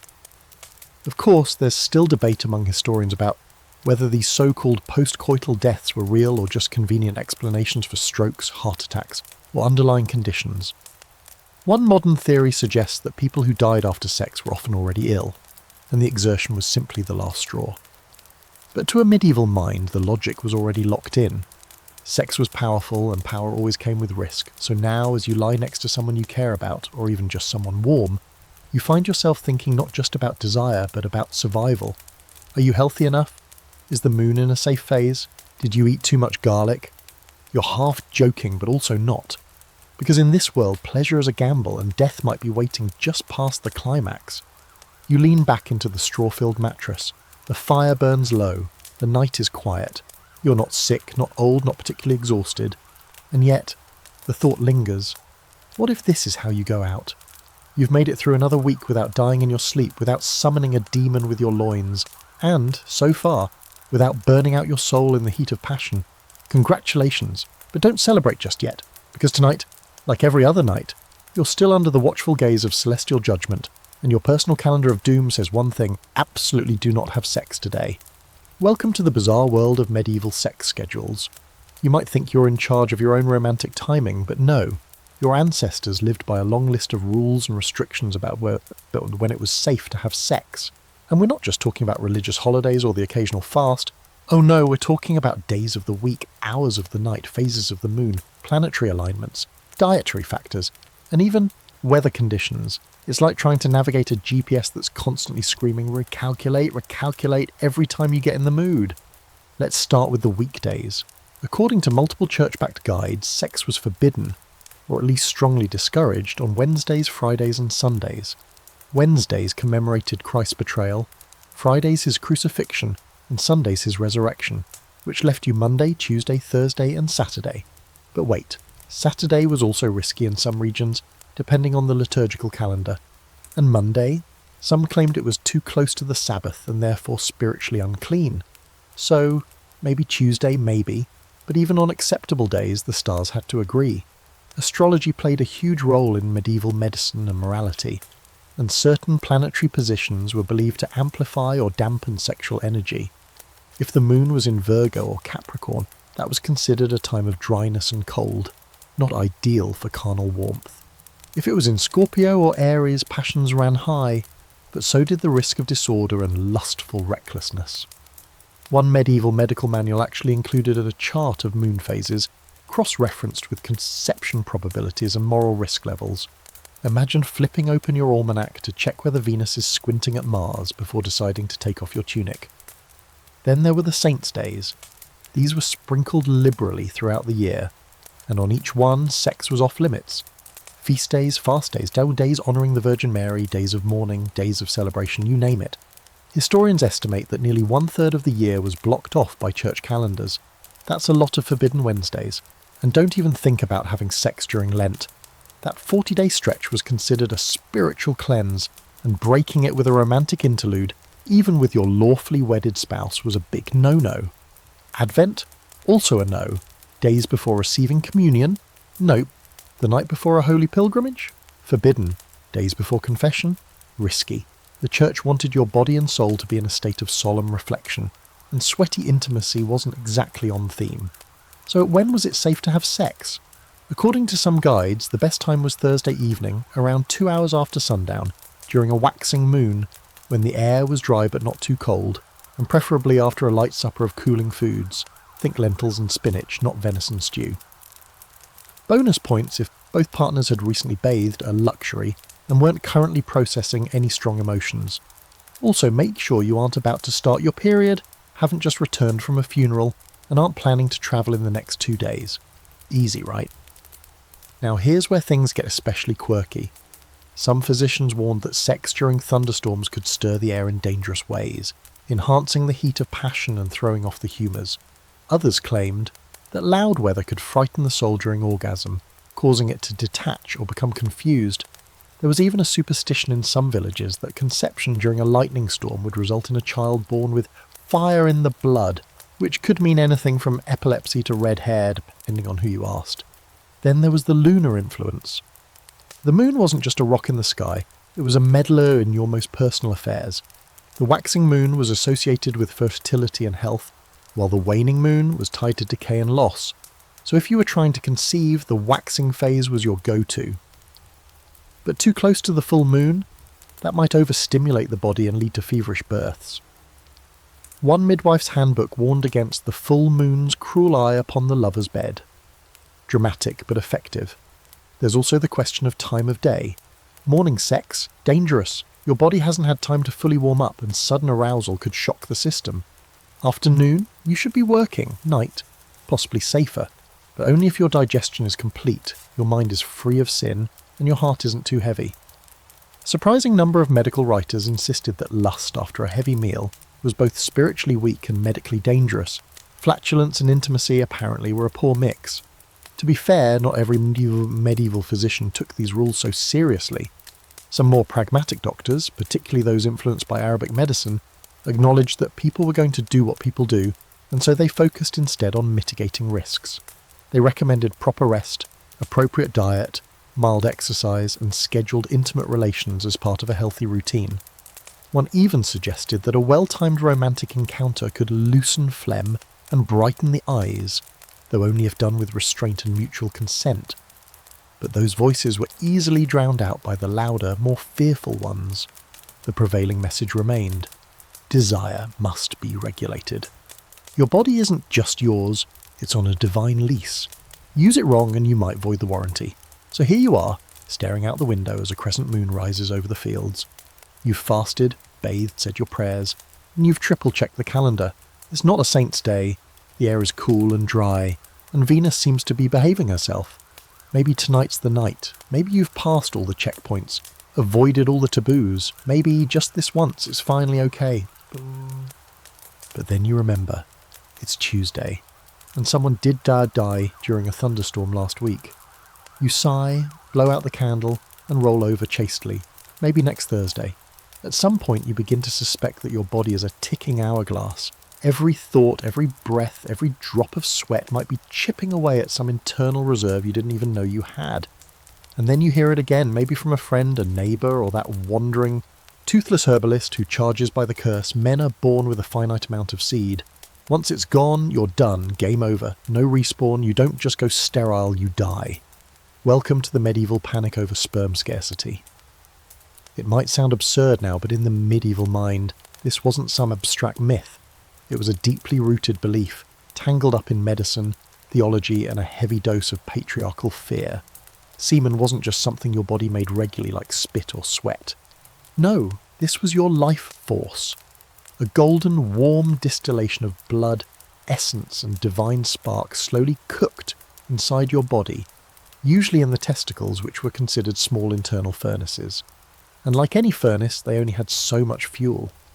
Doctors, priests, and scholars genuinely believed that you were born with a limited supply of this precious substance. Every time you released it, especially through something as wasteful as masturbation or nocturnal emissions, you lost a little piece of yourself. Not metaphorically, literally. Your bones weakened, your eyesight dimmed, your memory slipped, and yes, your years on Earth ticked away like candle wax under a hot breeze. Some medieval texts went so far as to count out how often a man could afford to lose his seed. One early physician suggested that once a week was the upper limit for a healthy adult. Twice, if you were young, strong, and had just eaten a goose. More than that, you were risking your future. One medical scroll from northern Italy warned that a man who spills himself more than thrice in 8 days may begin to hear voices of the grave. Subtle. This created a kind of existential math problem. Imagine walking through your day thinking, was that dream last night one of my 50 allotted emissions? Do I have 25 left? 10? What happens if I run out in my 30s? Will I just collapse on the roadside while urinating rosewater? Yes, that was a supposed symptom of overdrawn essence, oddly coloured urine, and dizziness, and chest pain, and eventually death. For men who took vows of celibacy, this belief became both a badge of honour and a source of terror. Monks were told that preserving their seed was like preserving their soul. The longer they abstained, the stronger and holier they became. A chaste body was a fortress, resilient, unbreached, sacred. But should that fortress leak in the night? Doom. The monks who experienced accidental emissions often responded with guilt, self-flagellation, or long periods of fasting. They believed their reserves had been unjustly depleted, and that they would never truly recover.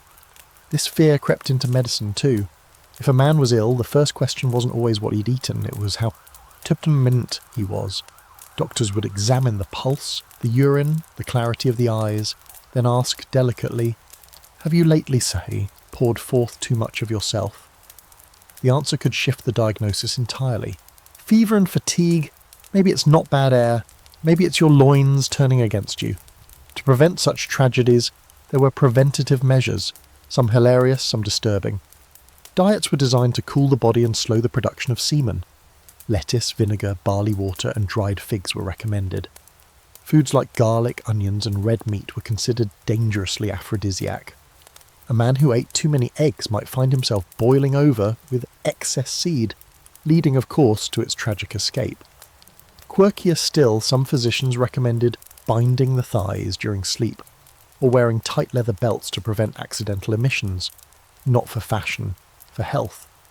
There were even herbal poultices applied to the lower abdomen to dry the source of seed production. One especially committed physician prescribed a paste made of powdered lead and rose petals, applied nightly for 3 weeks. Do not try that at home. Women, of course, were rarely the focus of this sperm-centric anxiety. Their pleasure was either minimised or blamed for triggering these catastrophic losses. In some texts, female beauty was described as a thief of male vitality, capable of reducing a strong man to dust simply by making him think about her too often. You could theoretically lose your life force just from a long gaze at the wrong kind of cheekbone. This idea of a fixed sperm quota had ripple effects everywhere. It shaped rules around how often married couples could be intimate. It influenced how physicians advised kings about heirs. Even war planning factored it in. Soldiers were warned not to have sex before battle, not just to stay focused, but to preserve their strength. A warrior with spent seed was thought to be less alert, less brave, and more likely to fall. You can just imagine the mourning tent inspections. And yet, like so many medieval ideas, the fear of sperm shortage was built on total misunderstanding.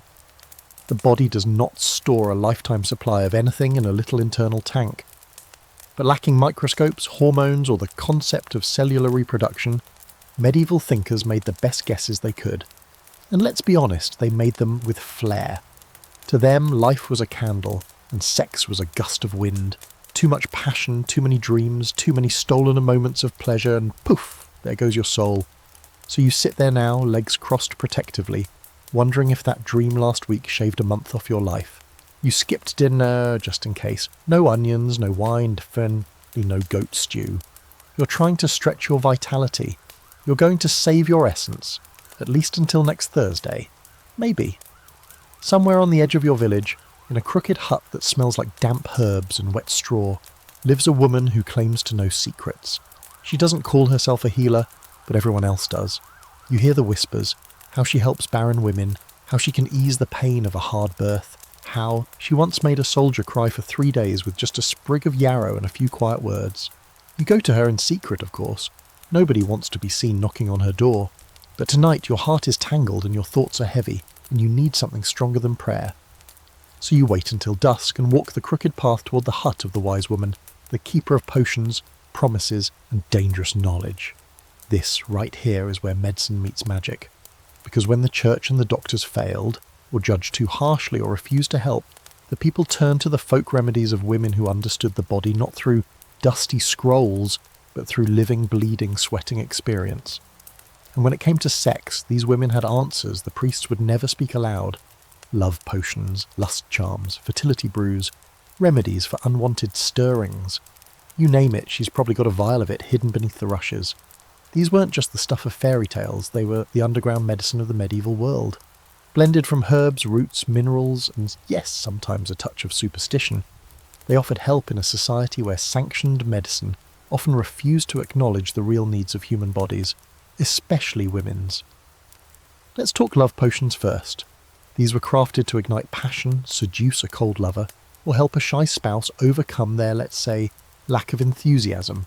Ingredients varied by region, but common ones included damiana, mandrake, fennel, and even small bits of animal parts, tongues, hearts, dried livers, thought to transfer their vigour to the drinker. And yes, sometimes there was blood involved. Usually menstrual, sometimes animal, occasionally the questionable contents of a stolen communion wafer. Romance, medieval style. A young woman might steep rosemary and mugwort in wine and serve it to her husband, hoping to rekindle his desire. Another might tuck sprigs of vervain and dill into her corset, to stir affection in the gaze of men. Sometimes these recipes worked, often they didn't, but the belief gave people agency over something that felt otherwise out of control. Then there were the cooling potions, used to quiet unwanted lust, especially in men who feared their dreams, or women accused of being too warm or too open. These concoctions leaned heavily on bitter herbs, like wormwood, Succubi, and valerian. The idea was to chill the humours, slow the blood, and restore balance before things got too energetic. The problem, of course, was that many of these ingredients could be toxic in the wrong dose. Mandrake root, for example, was legendary for its aphrodisiac qualities, but too much could make you hallucinate, pass out, or even die. Belladonna was used to dilate pupils and enhance beauty, but also happened to be, deadly. Datura could increase arousal, right up until it stopped your heart. Folk healers walked a razor's edge and not. All of them made it across. Of course, that danger wasn't just chemical, it was political. The church viewed these practices with deep suspicion, especially when they worked. A woman who helped another woman conceive without a priest's blessing. Suspicious. A widow who cured a man of impotence with a poultice and a whispered chant. Definitely suspicious. A teenager whose crush drank a strange tea and started showing up at her window. Better get the bishop involved. The line between medicine and witchcraft was blurrier than a fever dream. In the early Middle Ages, folk remedies were mostly tolerated, sometimes even used by monks in monasteries who copied Arabic medical texts and added in a few local recipes. But by the 13th century, the fear had crept in. The church began clamping down on what it called sorcery, especially anything that seemed to manipulate love or lust without divine permission. Using herbs to stimulate desire was seen as interfering with God's plan. And that, as you've probably guessed, didn't go over well. There are recorded cases of women punished, jailed, flogged, or even executed for brewing what we'd now call an herbal tea. One woman in Bohemia was burned after a merchant claimed she sold his wife a charm that made her irresistible. Another was drowned when her neighbours accused her of making an elixir, that caused unholy wantonness in a visiting priest. Whether or not these remedies worked, the fear they provoked was real. Quirky detail. One 14th century guide for moral men advised husbands to inspect their wives' food and drink for signs of enchantment. A list of warning signs included strong scent of cloves, unexpected warmth in wine, sudden improvement in mood, or eyes made glassy with affection. That last one just sounds like a woman in love, or maybe just drunk. And yet, despite the risk, the trade continued. Because people needed it. They needed ways to feel connected, to conceive, to stop conceiving, to soothe their aching hearts. And when every other door was closed, these women offered a way through, even if it came with risk. There's still debate among scholars about how effective these potions really were. Some suggest the placebo effect played a big role. Others point to the real pharmacological power of certain herbs. But regardless of what was in the brew, the act of taking charge, of saying I want this or I don't want this, was powerful on its own. Especially in a time when so much of life was out of your control. So tonight, when you take that small pouch of crushed herbs from the wise woman's calloused hand, you hold a piece of rebellion, a little sip of choice in a world built on denial.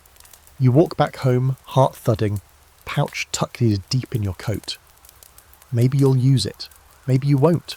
Maybe you'll just sleep better knowing you could. And that, in the Middle Ages, was magic enough. A bad smell is following. You. Not just today, not just this week. Always. It's in the alleys, in the church pews, in the musty corners of your neighbour's hayloft. The whole world smells like sweat, smoke, boiled onions, and something that might be cheese but also might be decay. In medieval Europe, this isn't considered a problem. It's considered normal. But if you start smelling too much like sex, now that's when people start to worry. Because in the medieval mind, scent wasn't just a matter of cleanliness. It was a matter of morality. The body, according to every sweaty monk and suspicious physician within parchment range, was a sponge for spiritual energies. What you smelled like revealed what you were. And sex it was believed to leave a stench. A sulphurous, sticky, invisible aura of sin that clung to the skin like soot and marked you out as impure. You wake up one morning and you stink. Not because you haven't bathed, although, let's be honest, you probably haven't, but because you've been engaged in carnal acts. That's how the local doctor puts it, with a meaningful raise of the eyebrow and a sniff. This is more than a bad odour. This is diagnosis by nose. According to the texts, the scent of lust rises from the pores after intimacy, especially if it's been done with excessive vigour or on the wrong day of the moon. It's described as warm, damp and vaguely animal. Some even say it smells like roasted meat. Or worse, sulphur and ash. Why? Because sex, they believed, released heat and moisture from deep inside the body, two substances closely tied to the humours, and when those fluids escaped, they carried with them the scent of internal decay. Your body wasn't just losing energy, it was rotting a little. The smell of sin was medical shorthand for what they thought was a dying essence leaking out through the skin. For women, the stigma was even more intense. The female body was seen as inherently leakier, more porous, more prone to excesses of fluid, especially during menstruation and sex. A woman who smelled too earthy, too musky, or too hot might be suspected of promiscuity or disease. One manual instructed confessors to judge a woman's sins not just by her words, but by the odour of her breath and body. Breath, it claimed, would become heavy after unchaste acts. You'd think that might be metaphorical, but no, there were literal sniff tests. And if a woman was menstruating and sexually active, that was considered a serious hazard. Menstrual blood was thought to be a waste product, old, corrupted blood that the body couldn't cook into semen or nourishment. If it mixed with semen, some believed it could cause infertility, madness, or even birth defects. There were chilling accounts of babies born red-eyed and sickly, blamed on this supposed contamination. No proof, of course, just the kind of casual misogyny you could put in a textbook. To combat these foul smells, people turned to a variety of medieval deodorizers. Not soap, mind you. Actual soap was expensive and used sparingly. No, the average person relied on sachets of dried herbs worn around the neck or sewn into clothing. Lavender, rosemary and sage were favourites, along with more pungent options like rue and camphor, which were believed to not only mask bad smells but also drive away sinful thoughts. If you are truly worried about the scent of sex, you might even try fumigation. Yes, fumigation. sitting over a steaming pot of herbs while wrapped in blankets, allowing the vapours to purify the lower body. This was a popular remedy for women suspected of uterine disorders or excessive heat from intercourse. Some recipes included frankincense, others included actual manure. Depends on whether you were trying to smell holy or just confuse the demons. Men weren't spared from olfactory scrutiny either. A man who had too much sex was said to develop a certain musk, a mix of sour sweat, burnt breath, and thinning house hair. One 14th century guide warned that a man who visited prostitutes too often would reek of goat and garlic, even if he ate neither. To fix this, he could chew fennel seeds or rinse with vinegar. Or better yet, stop visiting prostitutes. Imagine that. Quirkier still, there was a belief that some people could sense sexual sin through smell alone. They were called noses of God. Often older women or devout lay brothers who claimed to detect impurity in others just by standing nearby. One such man in Bavaria gained notoriety for smelling out couples who'd secretly slept together, even across crowded churches.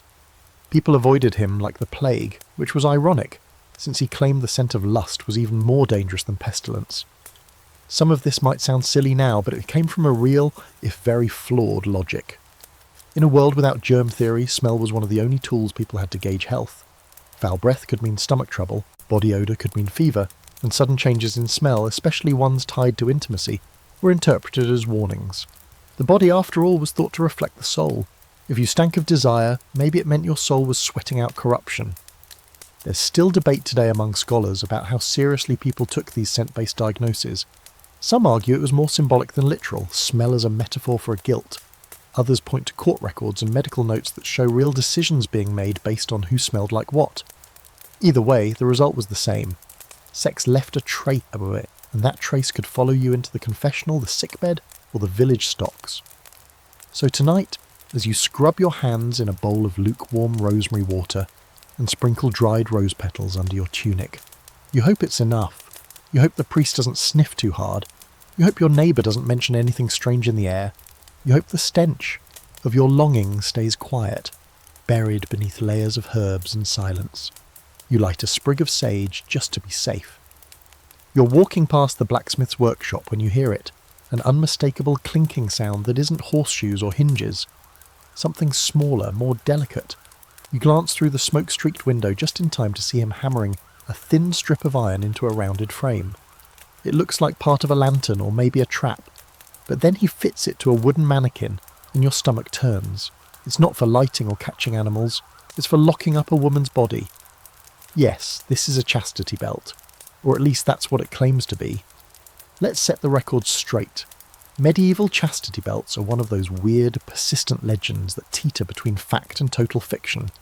The popular image, rusty iron underwear with a heart-shaped keyhole, feels too absurd to be real, and yet the idea lingers.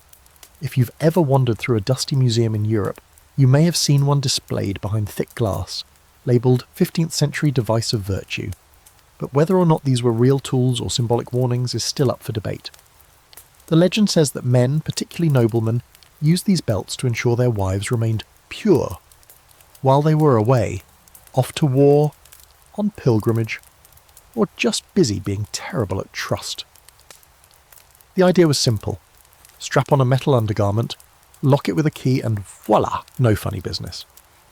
But here's the thing. There's very little reliable evidence that these were actually used in the way stories claim.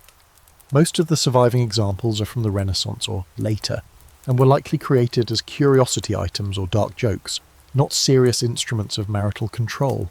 Still, the idea existed. And it wasn't just about sex, it was about medical belief. Medieval physicians believed that unchecked desire, especially in women, could be physically harmful. Women were thought to be more prone to lust than men, and that their bodies were seen as porous, unstable, and dangerously open. The uterus, you'll remember, was seen as a wandering creature, easily agitated and tempted. A woman left alone for too long might overheat, leading to disease, infertility, or madness. A chastity device, whether metaphorical or literal, was thought to protect her health as much as her reputation. Of course, this view conveniently ignored the fact that these devices were designed by men, for men, and almost never considered the comfort, or horror, of the person wearing them. Some physicians even advocated for what they called mechanical modesty, which meant discouraging touching, movement, or exposure of the genitals under any circumstance. One medical text suggests wrapping women in multiple layers of wool and linen to discourage access and thought. Another recommends specially shaped undergarments that tighten around the thighs when the legs move apart. The implication is clear: if she can't spread her legs, she can't sin. And what if the woman herself requested such a device? That was considered noble, even saintly. There are rare accounts of religious women choosing to wear chastity belts, or at least some form of restrictive clothing, as a form of penance. In these cases, it wasn't about being controlled by men, but about controlling their own desires. Celibacy was seen as a virtue, and any tool that helped you resist temptation was praised. Some saints were even rumoured to have worn spiked girdles or iron garters to prevent themselves from feeling pleasure, awake or asleep. But there's a darker side. There are stories, more whispered than recorded, of women forced into these devices as punishment. Wives accused of adultery, daughters suspected of curiosity, servant girls whose employers didn't trust them around their sons. These stories almost never end well. The few detailed descriptions we have speak of infection, scarring and despair. One traveller in 16th century Venice wrote of a girl locked below the navel, who died after a year of confinement. Was it real? Possibly not, but the fact that people believed it could happen says something. Quirkily, some of the surviving belts have strange additions, like tiny bells, decorative engravings, or even inscriptions. One was found with the Latin phrase custodi corpus tuum, guard your body. Another had what looked like a family crest, etched into the waistband, as if the woman's body was just another piece of property in need of branding. There's also evidence that some belts were designed with specific locks, each with a matching key kept by a husband, a priest, or, disturbingly, a midwife. Imagine needing to ask permission just to urinate. Which brings us to the next uncomfortable truth. These devices were wildly impractical. Hygiene, impossible. Comfort, laughable. The idea that anyone could wear one for weeks or months is more fantasy than fact. Modern scholars remain divided. Some believe the chastity belt was mostly a myth, used as a metaphor for fidelity or as an exaggeration by moralists trying to scare young women straight.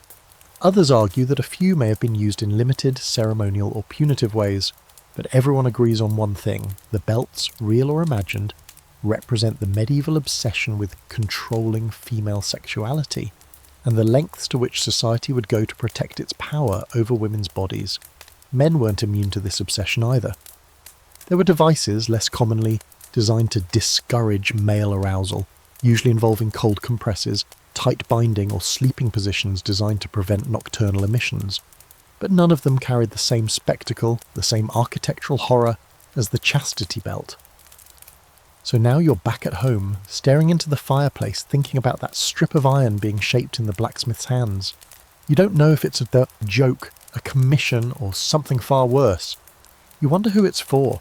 You wonder if she'll scream when she sees it, or if she'll just accept it quietly, like so many women before her. And then you wonder, is it worse if the belt is real, or if the fear of it is enough?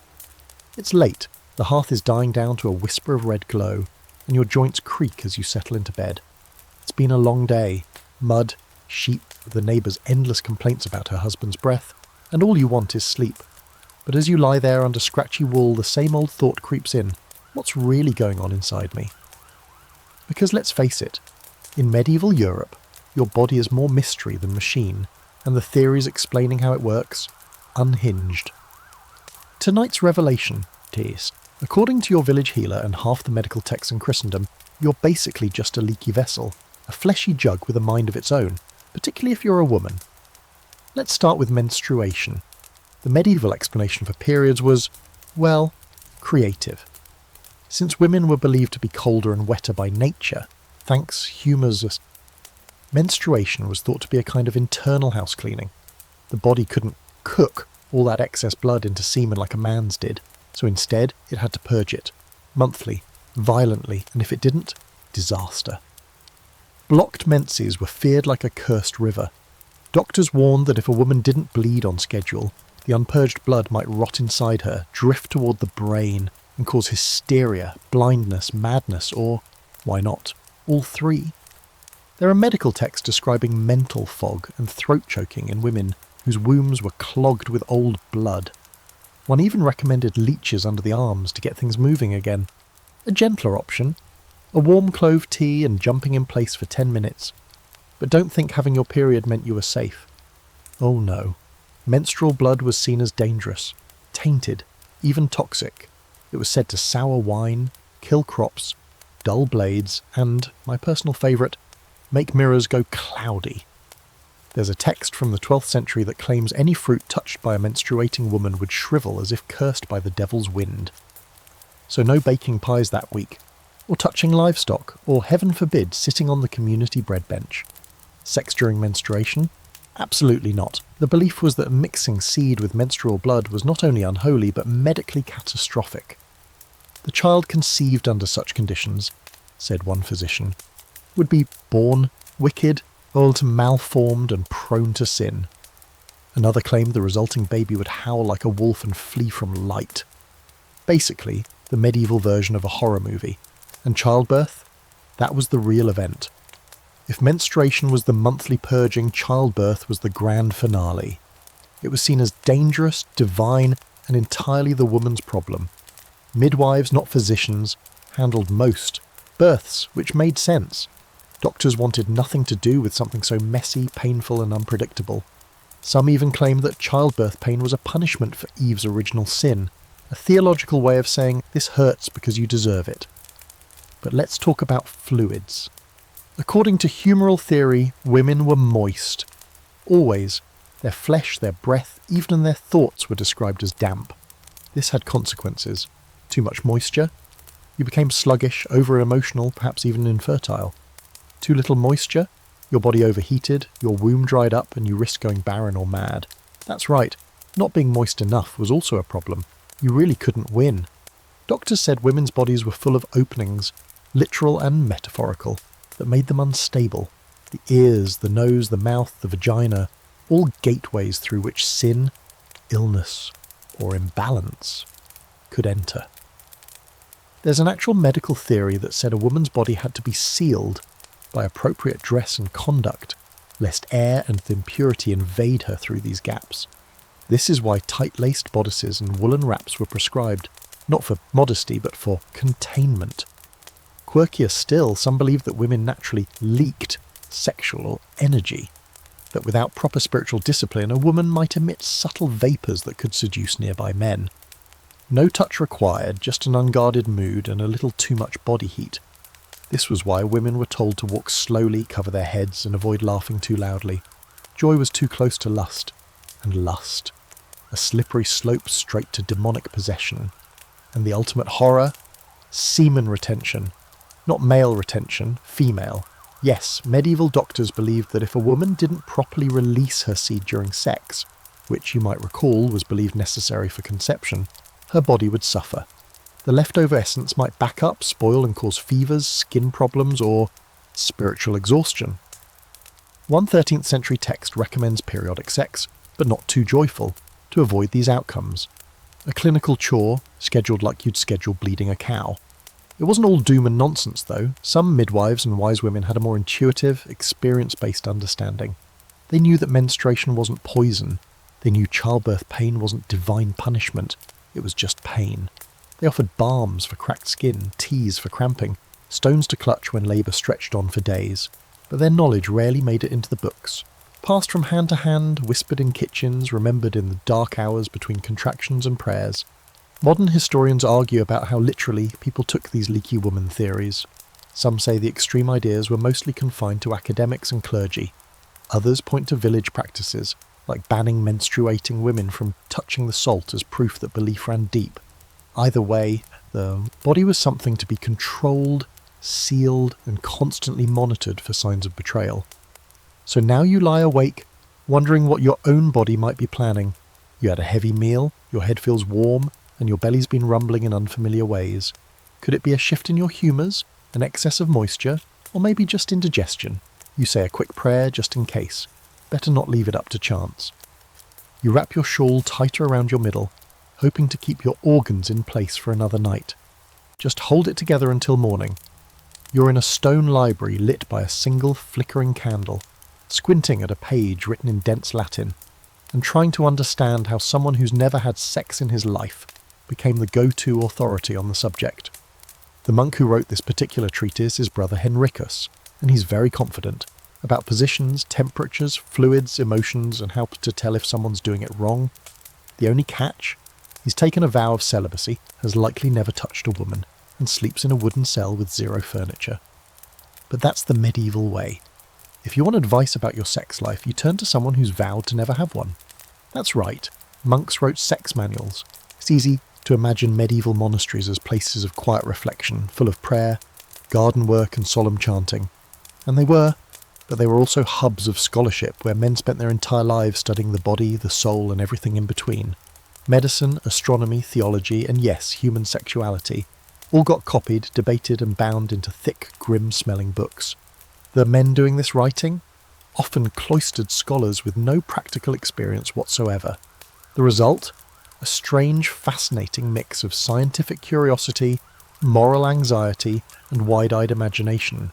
You might think they'd avoid the topic altogether, but no, they had to discuss sex, because it was so tightly bound up with health and sin. A person's physical well-being and spiritual salvation were considered inseparable, and that meant understanding desire, even if you were supposed to resist it. So the monks wrote, and oh, did they write. Some of these texts were heavily medical. They listed symptoms, treatments, and causes for various conditions of the flesh, like impotence, uterine displacement, or excessive longing.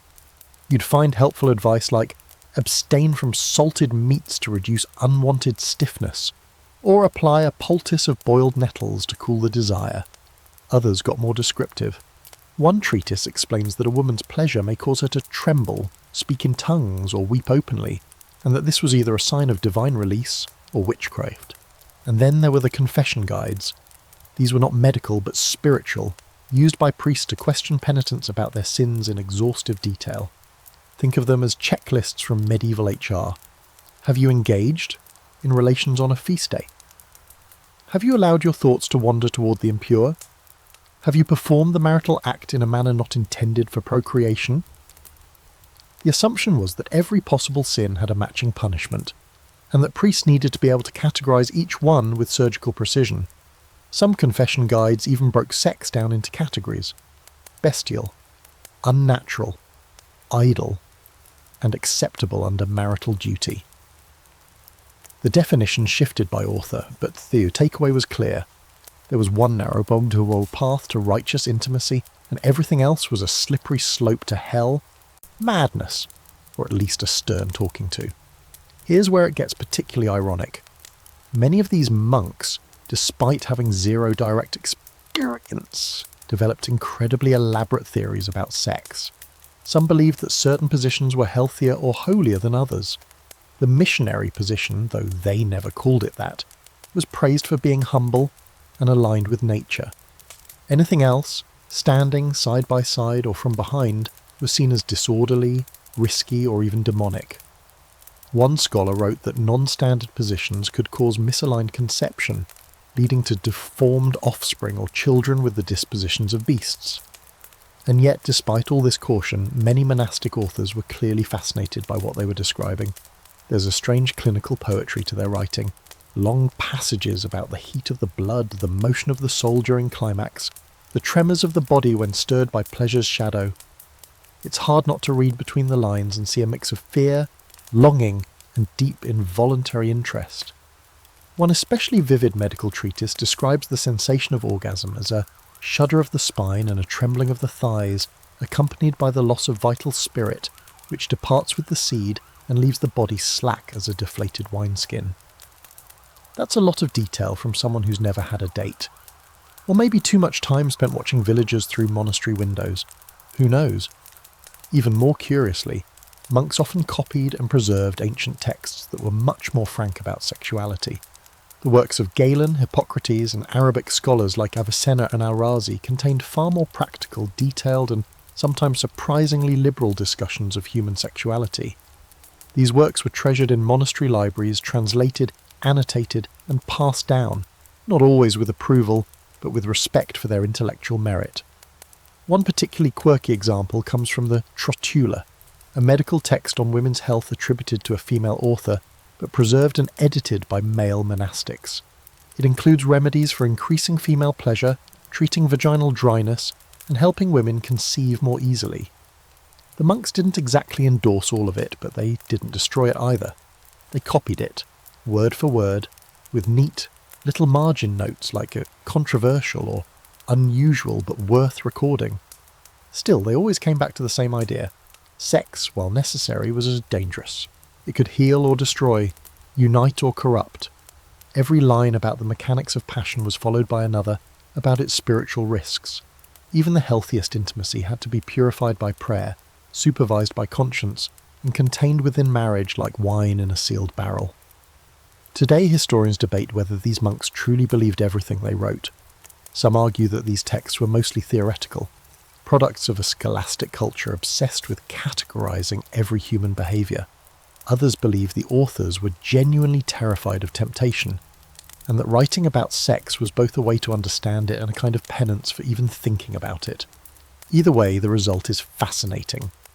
Imagine a world where your sex ed is written by someone who hasn't even kissed a girl, let alone seen one unclothed, and yet somehow feels confident telling you how your body should behave, what's morally acceptable, and exactly how many thrusts is excessive. Spoiler, the number is shockingly low. So tonight, as you pull the blanket up to your chin and try not to think sinful thoughts, remember that somewhere, deep in a scriptorium, a bald monk with ink-stained fingers is scribbling away about your loins. He's never been in love, never touched a breast, and never heard a moan that wasn't Gregorian chant. But by the end of the week, he'll be the most widely read sex expert in Christendom. The sky tonight is clear, the stars like tiny burn marks in the black velvet above your village. You've always found some comfort in them, distant, calm, orderly, but not tonight. Tonight the stars aren't there for beauty, they're there for judgment. Because in the Middle Ages, sex wasn't just monitored by priests and doctors, it was written in the stars, literally. Astrology wasn't a quirky hobby back then, it was your medical chart, your spiritual map, and your personal calendar of desire. And when it came to intimacy, the stars had plenty to say. You wake up feeling a little off. Maybe it's a headache, or a dream you can't quite shake, or just a strange warmth in your chest. So you go see the local astrologer. He isn't a wizard exactly, but he wears more rings than necessary and always smells like cardamom. He peers at your face, checks the lines in your palm, then opens a huge leather-bound book filled with constellations, charts, and cryptic Latin phrases like coitus periculosus sub Marte. You don't speak Latin, but you can guess what it means. His diagnosis: Mars is in the wrong house, Venus is combust, and your libido's at risk of becoming a health crisis. That's right. According to medieval astrology, the stars controlled your urges, your fertility, your timing, even your safety. Sex was just another celestial function, like tides or rainfall, and ignoring the planets could be fatal. Your zodiac sign was thought to influence everything from your bodily fluids to your sexual appetite. Aries, too hot. Scorpio, dangerous. Pisces, moist and passive. One chart actually describes Libra as the sign of measured lovers, balanced, cautious, and prone to performance anxiety during eclipses. And the moon, oh, the moon was everything. Her phases didn't just move the sea, they moved your blood, your mood, your womb. Sex during a full moon? Risky. Too much heat in the blood, too much chance of overwhelming passion. The waning moon was safer, cooler, more stable. But not too stable. Some believed that sex during the dark moon could drain your energy so severely that you'd struggle to speak the next morning.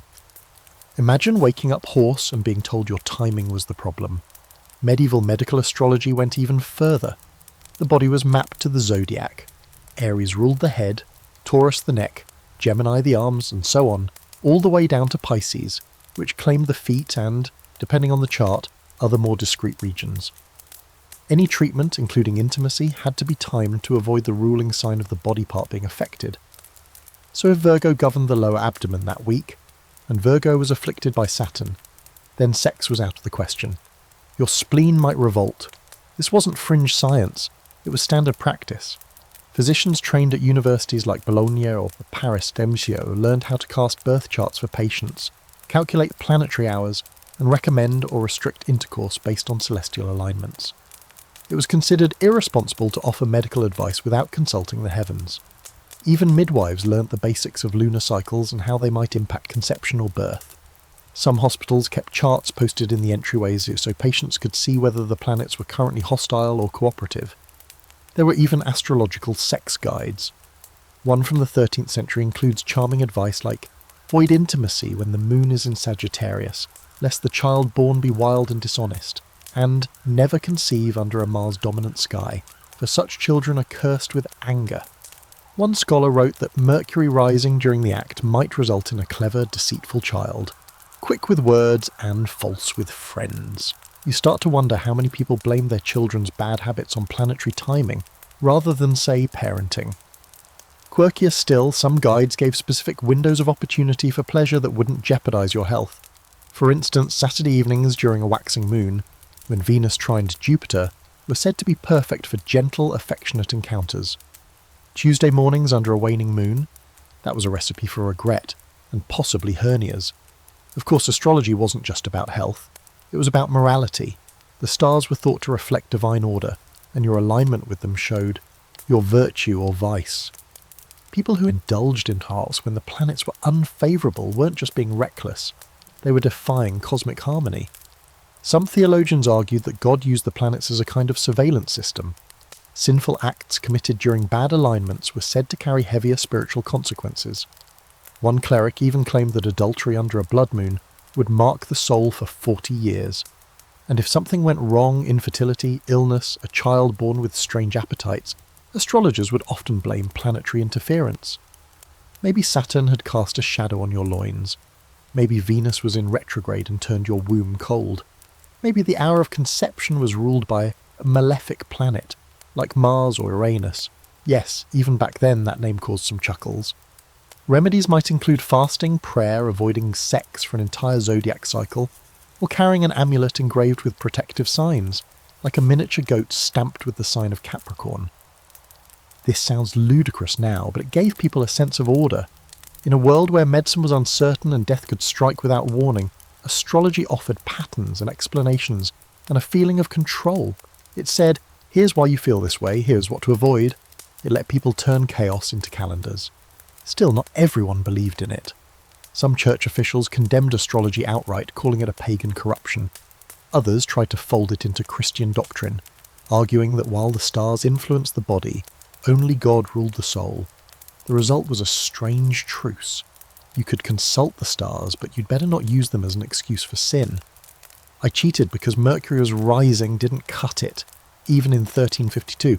So here you are, lying on your back in the dark, counting stars through the cracks in the thatched roof and wondering if tonight is blessed or doomed. The moon is bright, your heart is racing, and something inside you stirs, not just desire, but uncertainty. You want to reach for the person beside you, but now you're remembering that Mars is in opposition and the moon is too full. You sigh. Maybe next week, when Venus is finally out of shadow and no one's spleen is under planetary assault. Love, after all, waits for no man, but in the Middle Ages it definitely waited for Jupiter to behave. The sword gleams faintly in the moonlight, its edge still stained from training earlier in the day. Your arms ache, your back is tight, and your thighs feel like you've been kicked by an ox wearing chainmail. You're a knight in training, or at least someone trying to be, and tomorrow you're expected to rise before dawn and bar until your lungs burn. But tonight, your thoughts are elsewhere. The girl in the orchard, the look she gave you when you helped her with her firewood, the way your hands brushed. It would take nothing to sneak out and find her now, just a few quiet steps, just a moment, just, no, you stop yourself, not out of fear or honour or even chivalry, but because your trainer warned you earlier if you give in to desire you'll die in battle. That's not an exaggeration, that's a direct quote. Welcome to the uniquely medieval belief that sex weakens warriors. For knights, soldiers, and anyone expected to swing a sword without collapsing mid-charge, celibacy wasn't just moral, it was tactical. According to physicians, priests, and battlefield commanders alike, sex drained your strength, dulled your reflexes, and made your courage wilt like old lettuce. A man who released his essence too close to combat was risking more than embarrassment. He was risking defeat, or worse, divine punishment. You see, medieval thinking was deeply invested in the idea of bodily energy as a finite resource. Remember the four humours? Sex disrupted all of them. You lost heat, you lost moisture, you lost your carefully hoarded inner fire. And for a knight who needed strength, alertness, and balance, that was catastrophic. One 12th century training manual actually includes a section on the management of passion, which advises young squires to avoid women entirely for at least 3 days before any duel or campaign. Let thy loins be still, that thy sword may strike true. Poetry, really. This wasn't just medical advice, it was part of military doctrine. Some commanders issued pre-battle edicts forbidding their men from visiting brothels or sleeping with camp followers. Monks who travelled with crusading armies were known to offer purity blessings before battle, sometimes accompanied by crude inspections to make sure the men weren't hiding any unchaste activity in their tents. There are even records of soldiers being flogged or expelled from their units for violating these codes of pre-battle chastity. And it wasn't just physical weakness they feared, it was moral vulnerability. A man who engaged in sex too close to combat might not only fight poorly, but die unconfessed, unprepared and spiritually corrupted. If he bled out on the battlefield after a night of forbidden pleasure, his soul could be lost. Not exactly the heroic death bards would sing about. Of course, this led to all kinds of superstitions. Some knights wore talismans or charms to guard the seed, as one particularly dramatic poem puts it. These could be religious, like a relic sewn into a belt, or more earthy, like a dried herb pouch worn against the thigh. And yes, there were even rules about dreaming. Erotic dreams were seen as a bad omen before combat. One squire reportedly cancelled a duel after dreaming of swimming with a naked woman. His excuse? "My soul is too warm for war." His opponent laughed, then promptly lost the fight. And yet not everyone followed the rules.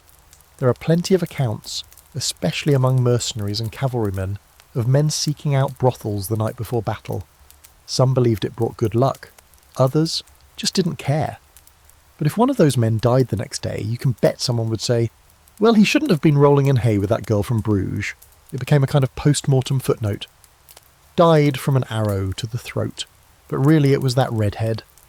Women, meanwhile, were often blamed for any poor performance on the battlefield, whether they were present or not. A knight who lost focus? He'd been bewitched. A man who faltered at the start of a charge? Clearly seduced. Even the mere presence of women in camp could soften men's spirits, according to certain theologians. One French bishop advised kings to keep women at least half a mile away from military camps, lest the air grow heavy with temptations. There's a particularly strange case of a knight who, after surviving a brutal battle, swore that he only lived because he had resisted the advances of a noblewoman the night before. He claimed her touch had made his skin burn like blessed iron, and that he knew he would have died had he succumbed. Whether he actually fought or just told a good story is unclear, but the tale became part of his legend, and was quoted by moralists for decades. This fear of sex weakening the body wasn't unique to the battlefield either. Athletes, jousting champions, wrestlers, even archers, were given similar warnings. One tournament physician wrote that a man who spills his strength before a contest is as a wine barrel with no cork, empty and unworthy. Imagine hearing that the morning of a joust. Modern historians debate how much of this was really believed versus how much was just cultural pressure dressed up as a medical advice. Was it truly about bodily fluids and battle readiness? Or was it another way to enforce moral discipline under the guise of military efficiency? Probably both.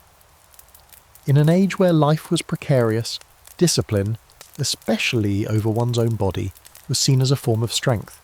A man who couldn't control his urges was seen as unfit to wield a sword, lead an army, or protect a kingdom. Still, it's hard not to notice the irony. These were the same men who burned down cities, drank like fish, and dismembered each other for sport. But have sex before a fight? Now you've gone too far. So tonight, you lie still, muscles sore, sword leaning against the wall beside your bed. You think of her, quiet, kind, with that smile like stolen sunlight, but you do not move. You remind yourself that tomorrow you must rise early, ride far, and maybe not come back. You grip the hilt of your blade like it might burn away the desire in your blood. You don't sleep well, but at least you'll be sharp in the morning. The room is quiet. Not just the usual quiet of late night, when the chickens have finally stopped fussing and the fire's burned down to a low orange glow, but the kind of thick, uneasy quiet that wraps around your ears and leaves them ringing. You're lying flat on your Back, eyes open, trying not to breathe too deeply. Something's off. You feel warm, but not the safe kind of warm. More like a creeping, oily heat pressing into your chest. And then, just as your eyelids begin to droop, she arrives. She doesn't knock. She doesn't open the door. She's just there, in the room, in your bed, in your mind. A shadowy figure with eyes like embers and hands cold enough to make your skin tighten. She smells like damp roses and grave dirt. She says nothing. She just climbs onto your chest, holds you still and leans close.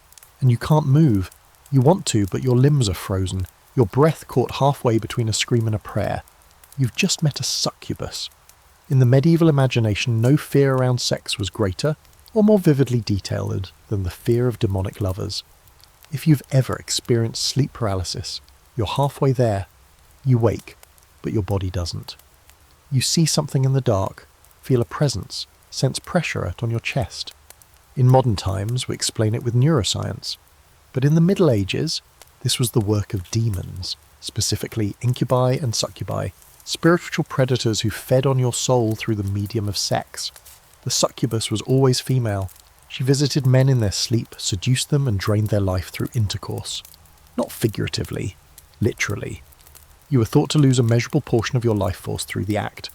If it happened repeatedly, you could weaken, fall ill, or even die. People who wasted away with no clear cause, sunken eyes, thin limbs, fever with no origin, were sometimes diagnosed with demonic exhaustion. Their sin? Too many midnight visits from a temptress from hell. Her counterpart, the incubus, targeted women. Same approach. Shadowy presence, immobility, unwanted arousal and shame. Victims might wake up sore, dizzy, or convinced they'd conceived something unholy. And lest you think this was a fringe belief, some of the most respected minds of the time weighed in. St. Augustine acknowledged the possibility of demons interfering with humans in carnal ways. Thomas Aquinas went a step further, theorizing that incubi could collect semen and transfer it to women via succubi, thereby creating children with demonic influence. Efficient little sex demons, really. And then there were the real-world implications. Women who became pregnant outside of marriage sometimes claimed a demon had visited them. In rare, usually tragic cases, courts took it seriously. There's a record from 14th century France of a young woman who claimed to be touched nightly by a dark figure who took the shape of her lost betrothed. She was examined by the local priest, declared under influence, and sent to a convent for purification. Her child was quietly taken away.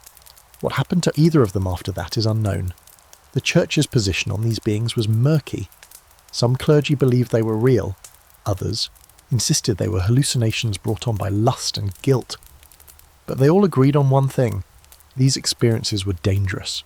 If you had a dream of sexual intensity, it meant something was wrong with your soul. You were vulnerable. You'd let your spiritual guard down. And the demons had come through the cracks. To ward them off, people tried everything.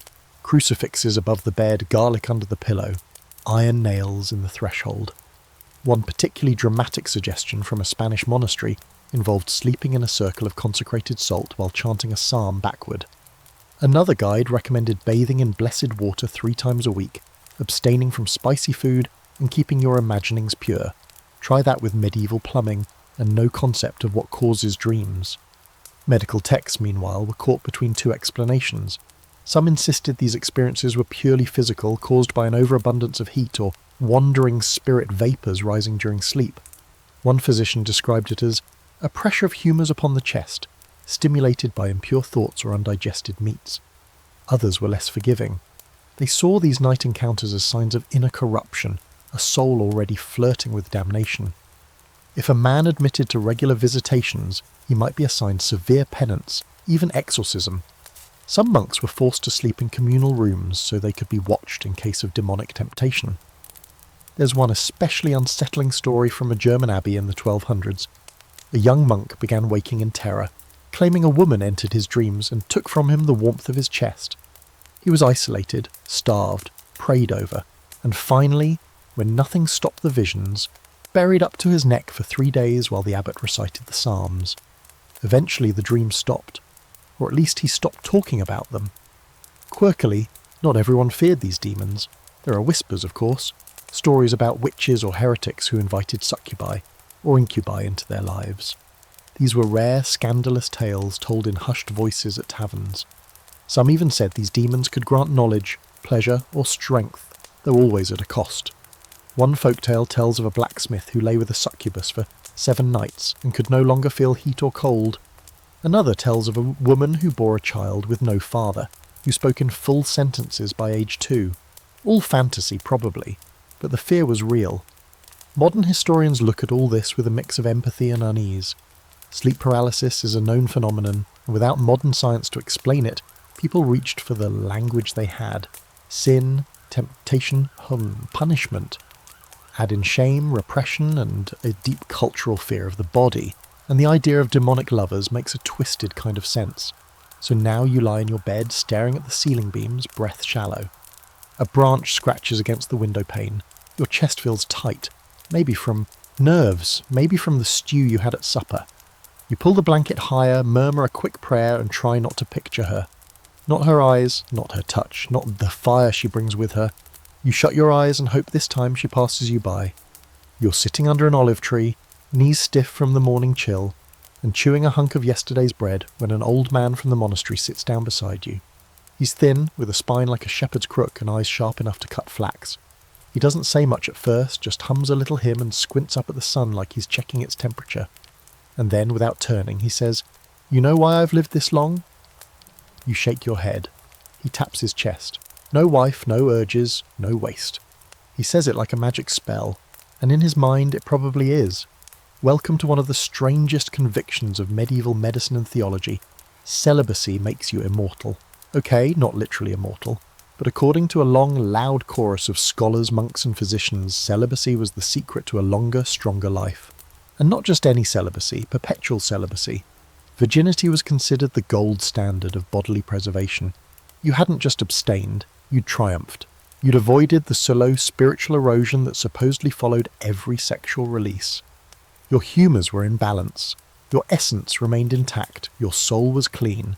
If there was a medieval version of being optimised, this was it. The logic, while scientifically laughable by modern standards, had its own internal consistency. Remember, semen was considered a distillation of blood, a concentrated essence of vitality. Every time a man ejaculated, he was thought to lose some of that life force. Too much, and you aged prematurely. Your skin grew slack, your muscles weakened, your memory dimmed. There are records of physicians warning young men not to bend themselves before 30, lest they become soft in the bones and pale in the eye. Meanwhile, men who remained celibate were praised for their stamina, their clarity of thought, even their good teeth. One physician wrote that lifelong virgins were less prone to illness, able to walk longer, and resistant to humoral corruption. Another claimed that monks over 70 were healthier than married men half their age because they had kept their seed whole. That's right, their seed. Whole, as if you could bag it up like flour and save it for winter. For women, the claims were different, but just as bizarre. A virgin woman, especially a cloistered nun, was thought to be spiritually protected. Her body had not been opened, her womb had not been activated, and so she was less prone to wandering organs, mood disorders, and what one text charmingly called hot blood of the loins. Some even claimed virgin women smelled better.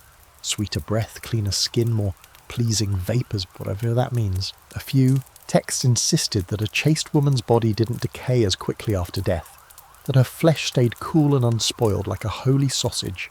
And these weren't just fringe beliefs, this was mainstream thought. University professors lectured on it, monastic scribes copied it, confessors warned about it, even art got in on the action. Paintings and sculptures that showed chaste saints glowing with ethereal light while their less pure counterparts sagged into grey and guilt-ridden obscurity. Virginity wasn't just virtue, it was a health plan. This belief had real-world effects. People who wanted to live long lives sometimes swore off sex entirely, not for religious reasons, but for preservation. Rich widowers would retire to monastic life not out of grief, but strategy. Fewer temptations, fewer indulgences, more years to count your coins. Some noblewomen chose the veil over marriage, convinced that avoiding childbirth, which was rightly seen as dangerous, would grant them longer, easier lives. Even among the general public, celibate healers were often more trusted. She has never lain with a man, someone might say of a midwife or herbalist, so her touch is clean. That kind of purity was believed to confer healing energy. There's a tale from a small village near Naples of a virgin woman whose hands were said to cool fevers. Not because she was a saint, just because she had never, as they put it, been disturbed. And yet here's the twist. While virginity was praised, it was also treated like glass, precious and incredibly fragile. A man could lose it in a heartbeat, through a dream, a thought, or a wayward brush of the leg. Women were even more at risk. Virginity was seen as something almost physical, a seal, a space, a scent. If a woman was accused of having lost it, proving otherwise could become an ordeal. Literally. Some were subjected to tests, physical exams, ritual cleansing, even lying on holy ground to see if the earth accepted them. It was terrifying, humiliating, and entirely based on superstition. Still, the myth persisted. Celibacy equals strength. Not just moral strength, but bodily resilience. And in a time when most people didn't live past their 40s, anything that might buy you more time was worth considering, even if it meant living alone, avoiding temptation, and waking up every day with an ache in your bones and a prayer on your lips. Of course, not everyone believed it. Some folk healers rolled their eyes. They pointed to their own grandparents, people who had 10 children, 3 lovers, and still outlived the village priest. And some physicians, especially those influenced by Arabic medicine, argued that a little release was better than dangerous retention, that the body needed balance, not denial, but their voices were quieter, drowned out by the echo of monks ringing bells and muttering about the spiritual superiority of dry loins. There's even an account, half legend, half record, of a man who tried to live forever by abstaining from all touch, food and sex. He made it to 65, which was impressive for the time, but when he finally died, the locals joked that he'd been dead for years, just no one had noticed yet. So here you sit, under your olive tree, gnawing on dry bread and wondering if celibacy really is the key. You've known old lovers who laughed their way into their 70s, and young virgins who died before their hair turned grey. You're not sure what you believe, but you do know this. The old monk beside you hasn't smiled in hours, and his back hasn't straightened in decades. Maybe the price of immortality is a life you don't really get to live. You've done it. You've finally worked up the nerve to talk to someone about what's been going on, about the dreams, the weakness, the heat in your chest that won't go away. You don't want to confess to a priest. You've heard the sermons, you know what they'll say. You need something more practical. So you go to the physician, or maybe it's the town's best educated barber, or maybe it's that one guy who reads Latin and owns more than 2 books, so everyone just assumes he knows medicine. You arrive, heart pounding, and you say, as plainly as you can, that you think you might be suffering from excessive sexual thoughts, or worse, desires you don't understand. And the man frowns, leans in, and whispers the medieval version of, "Yeah, I don't really deal with that." Because here's the thing no one talks about. Medieval medicine had no room for honest conversations about sex. The body was full of sins, the soul was full of shame, and doctors, especially male doctors, were often far more concerned with avoiding scandal than with helping patients navigate their own desire. Which means if you had a sexual problem, chances were high that you'd be left entirely on your own. It started with access. Physicians in the Middle Ages didn't work in bustling clinics or community health centres. They served the elite, landowners, clergy, wealthy merchants. If you were poor, female, or simply not rich enough to afford leeching with a side of sermon, you turned to folk healers, midwives, or not at all. And even if you did get in front of a university-trained physician, there were some things you just didn't talk about. Chief among them, anything remotely sexual, especially if it was embarrassing. Let's say you were a man and something wasn't working down there. Maybe you couldn't get aroused, or couldn't finish, or finish too fast. Today you'd have options. Back then you'd be handed a list of cooling foods and maybe told to stop eating hot garlic. A few physicians might recommend goat's milk or cold compresses on the testicles. One even advised sleeping with a clay pot tied to your thigh to absorb excess heat. That's a level of improvisation we don't see anymore. And if the problem was psychological, forget it. The concept of mental health was barely in its infancy, and the idea that your thoughts could influence your body, especially sexually, was usually seen as demonic influence. Admitting to impure thoughts could get you exorcised. Admitting to impure behaviours could get you punished, exiled, or worse. There are accounts of men being flogged for confessing unnatural desires, which covered everything from masturbation to same-sex attraction. It didn't matter if you wanted help. What mattered was whether you were dangerous to the social and spiritual order. Women had it even harder. They were expected to be chaste, silent, and obedient. If they experienced any kind of sexual dysfunction or, heaven forbid, pleasure they couldn't explain, it was rarely taken seriously. A woman who complained of unrest in the lower body might be diagnosed with hysteria, uterine fury, or womb wandering. Her treatment would likely include herbal sedatives, isolation, prayer, or even vaginal fumigation. Think sitting over hot herbs like some kind of cursed spa day. And no one, not even the most sympathetic midwife, was likely to ask how she felt about it. Feelings weren't part of the diagnosis. In fact, most physicians didn't touch their patients at all. Medieval medicine was based heavily on observation and interrogation. The patient described symptoms, and the doctor made deductions based on existing theories. That meant if you were too embarrassed to say something, it simply didn't get addressed. If you did say something, you ran the risk of being labelled impure, immoral, or spiritually corrupt, which meant most people just suffered in silence. The church didn't help. While it did provide care for the sick, many early hospitals were church-run. It also had strict rules about confession and penance. If your issues were sexual, you had to confess them to a priest. But priests weren't therapists. Their job was to judge, assign punishment, and steer you back toward God. So even if you said, "I can't stop thinking about my neighbour," the response wouldn't be, "Let's talk about why." It would be, "Fast for 3 days, say 30 Hail Marys, and stop looking at your neighbour." Effective? Questionable. Quirkily, there were a few rogue texts, anonymous or written under pseudonyms, that hinted at more compassionate approaches. One strange 14th century manuscript included a section titled "On Sadness Born of Desire," which recommended music, fresh air, and herbal wine to quiet the soul's unrest. Another suggested that sometimes what people needed wasn't punishment, but companionship, patience, and gentle distraction. But those texts were rare, hand-copied, and usually hidden deep in library vaults, far from the hands of the people who truly needed them. For the most part, though, if your sexuality didn't fit the mould, you were ignored or condemned. There was no language for exploring identity, no framework for discussing trauma, no understanding of intimacy as something complex. Sex was a risk, a duty, a danger. Anything outside the accepted norm was branded as sin, illness, or witchcraft. And that stillness, that refusal to engage, caused real harm. People lived and died believing they were broken, unworthy, cursed. Some fled to monasteries not because they were holy, but because they couldn't bear the confusion. Others acted out, hurt themselves or others, or simply disappeared into the background of history, unwritten, unspoken, unloved.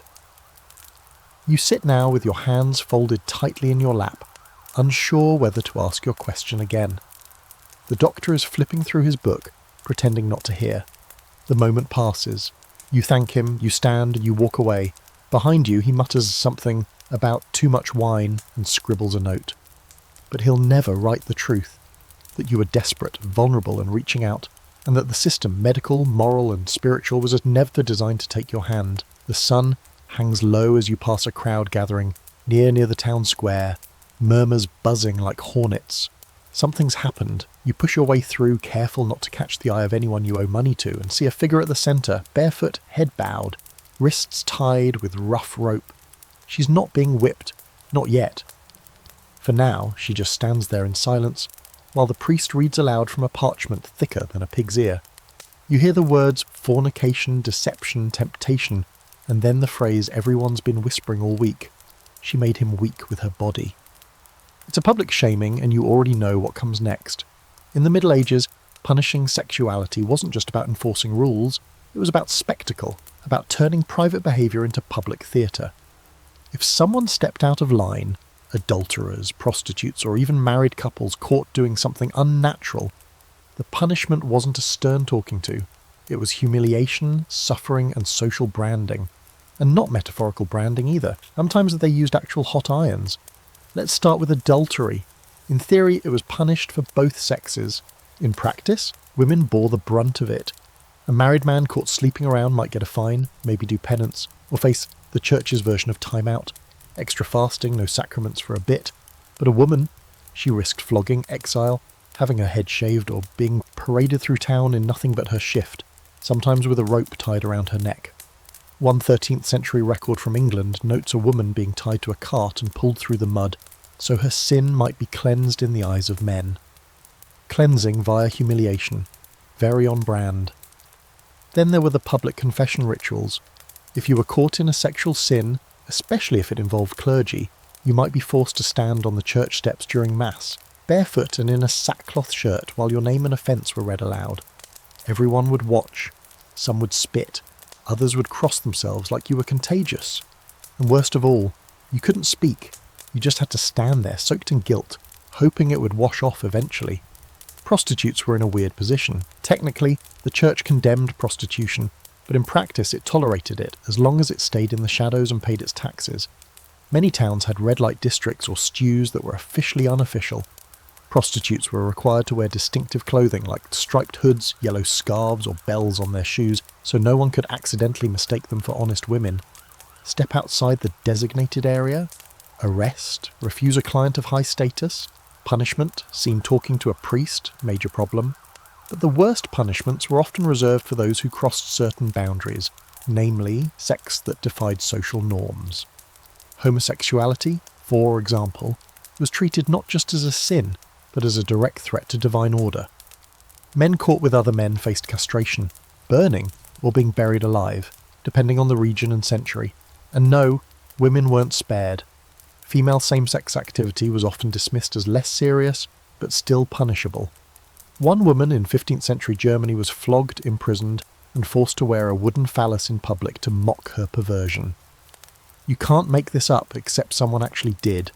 The punishments extended into the bizarre. There are court records describing people forced to crawl through the town square on all fours, wearing signs that read beast or sinner. Others were locked into stocks with iron tongues, literally gagged by their sin.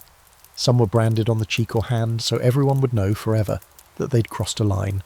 And in smaller villages, where formal courts weren't always present, justice could be local, brutal and frighteningly creative. One rural French custom involved making adulterers run naked through thorn bushes. Another had them carry a heavy stone from the town well to the chapel steps while being pelted with spoiled vegetables. It wasn't about reform, it was about shame. Pain was just a bonus. Quirkily, there were also fake punishments. Symbolic acts performed to cleanse someone without physically harming them. A man might be made to kiss a church door while wearing nothing but chains. A woman might wash the floor of the church with her own hair. If you were wealthy, you could sometimes buy your way out, donate enough land or coin, and your scandal might simply vanish from the record. But if you weren't wealthy, you were the record. People didn't forget the girl who wore the iron belt, or the boy who was stripped and painted blue for touching someone he shouldn't have. There were no fresh starts, no rebranding, no chance to quietly move to a different city and become a blacksmith. Historians today argue over whether these punishments were more symbolic than frequent. Some say most people just got a fine and a lecture. Others point to the detailed graphic records kept by church officials, pages and pages of who did what to whom, when and how many lashes it earned them. Whether every punishment was carried out or simply threatened doesn't change the fact that everyone lived in fear of it. Because even if it didn't happen to you, it could. And fear was a kind of control. Tonight, as the priest finally lowers his scroll and the condemned woman is led away, barefoot, silent, her head uncovered, you wonder what she did. Maybe she really seduced him. Maybe she just smiled too much. Or maybe he lied. Either way, her body is no longer her own. It belongs to the judgment of the crowd. Her punishment isn't just for her. It's a message for everyone watching. Keep your desires hidden, or be prepared to bleed them out. You go home, bolt the door, and try not to think about the orchard girl.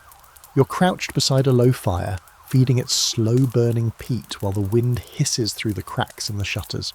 The hearth glows dull red, just enough to keep the chill from your toes.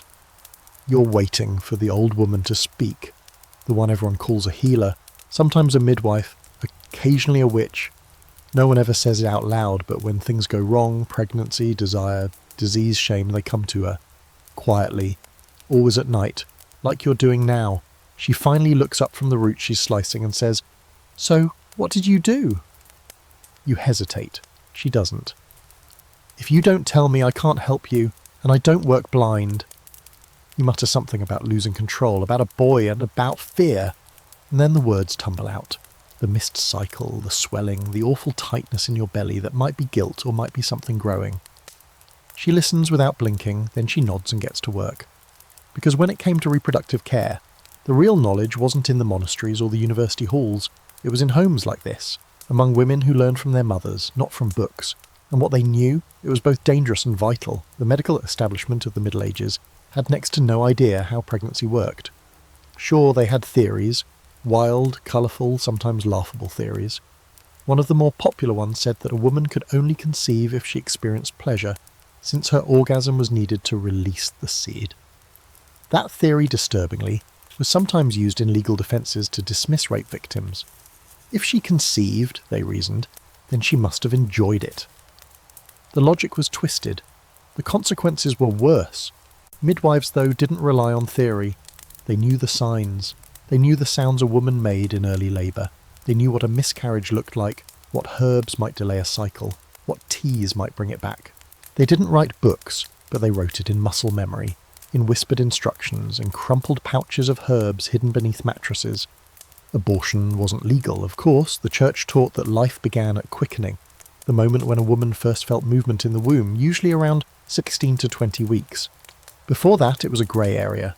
Some texts suggest that early-stage cleansing remedies were tolerated, even recommended, to help regulate cycles or restore balance. Others called the same actions mortal sins. It all depended on who was asking and what they already believed. But if a woman came to a midwife in these early stages of an unwanted pregnancy, there were options.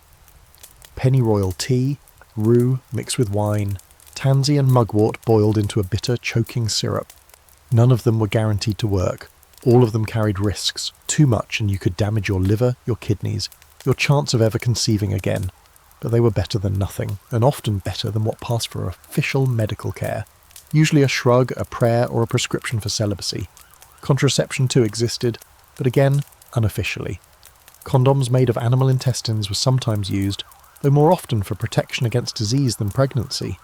Some women used vaginal pessaries, plug soaked in oil, honey or vinegar. Others drank mixtures before or after sex, believing it would weaken the seed. A surprisingly popular method involved wearing amulets carved with fertility symbols meant to repel conception. There's a record of one such charm found in a grave, engraved with the words, "I welcome love, but not the fruit." The church condemned all of it. Any interference with conception was seen as a challenge to divine will. To prevent pregnancy was to reject the gift of life and possibly invite demonic influence. That didn't stop people, it just made them quieter about it. But if someone found out, you could be excommunicated. If someone died because of a potion or a failed procedure, the midwife could be imprisoned, tortured, even executed, especially if she had enemies. Quirkily though, many midwives held semi-official status in their communities. They were respected, feared,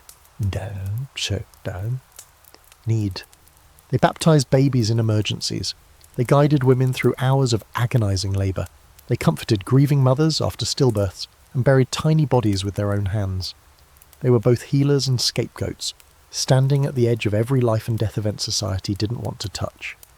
And then there were the cases where women wanted to conceive, but couldn't.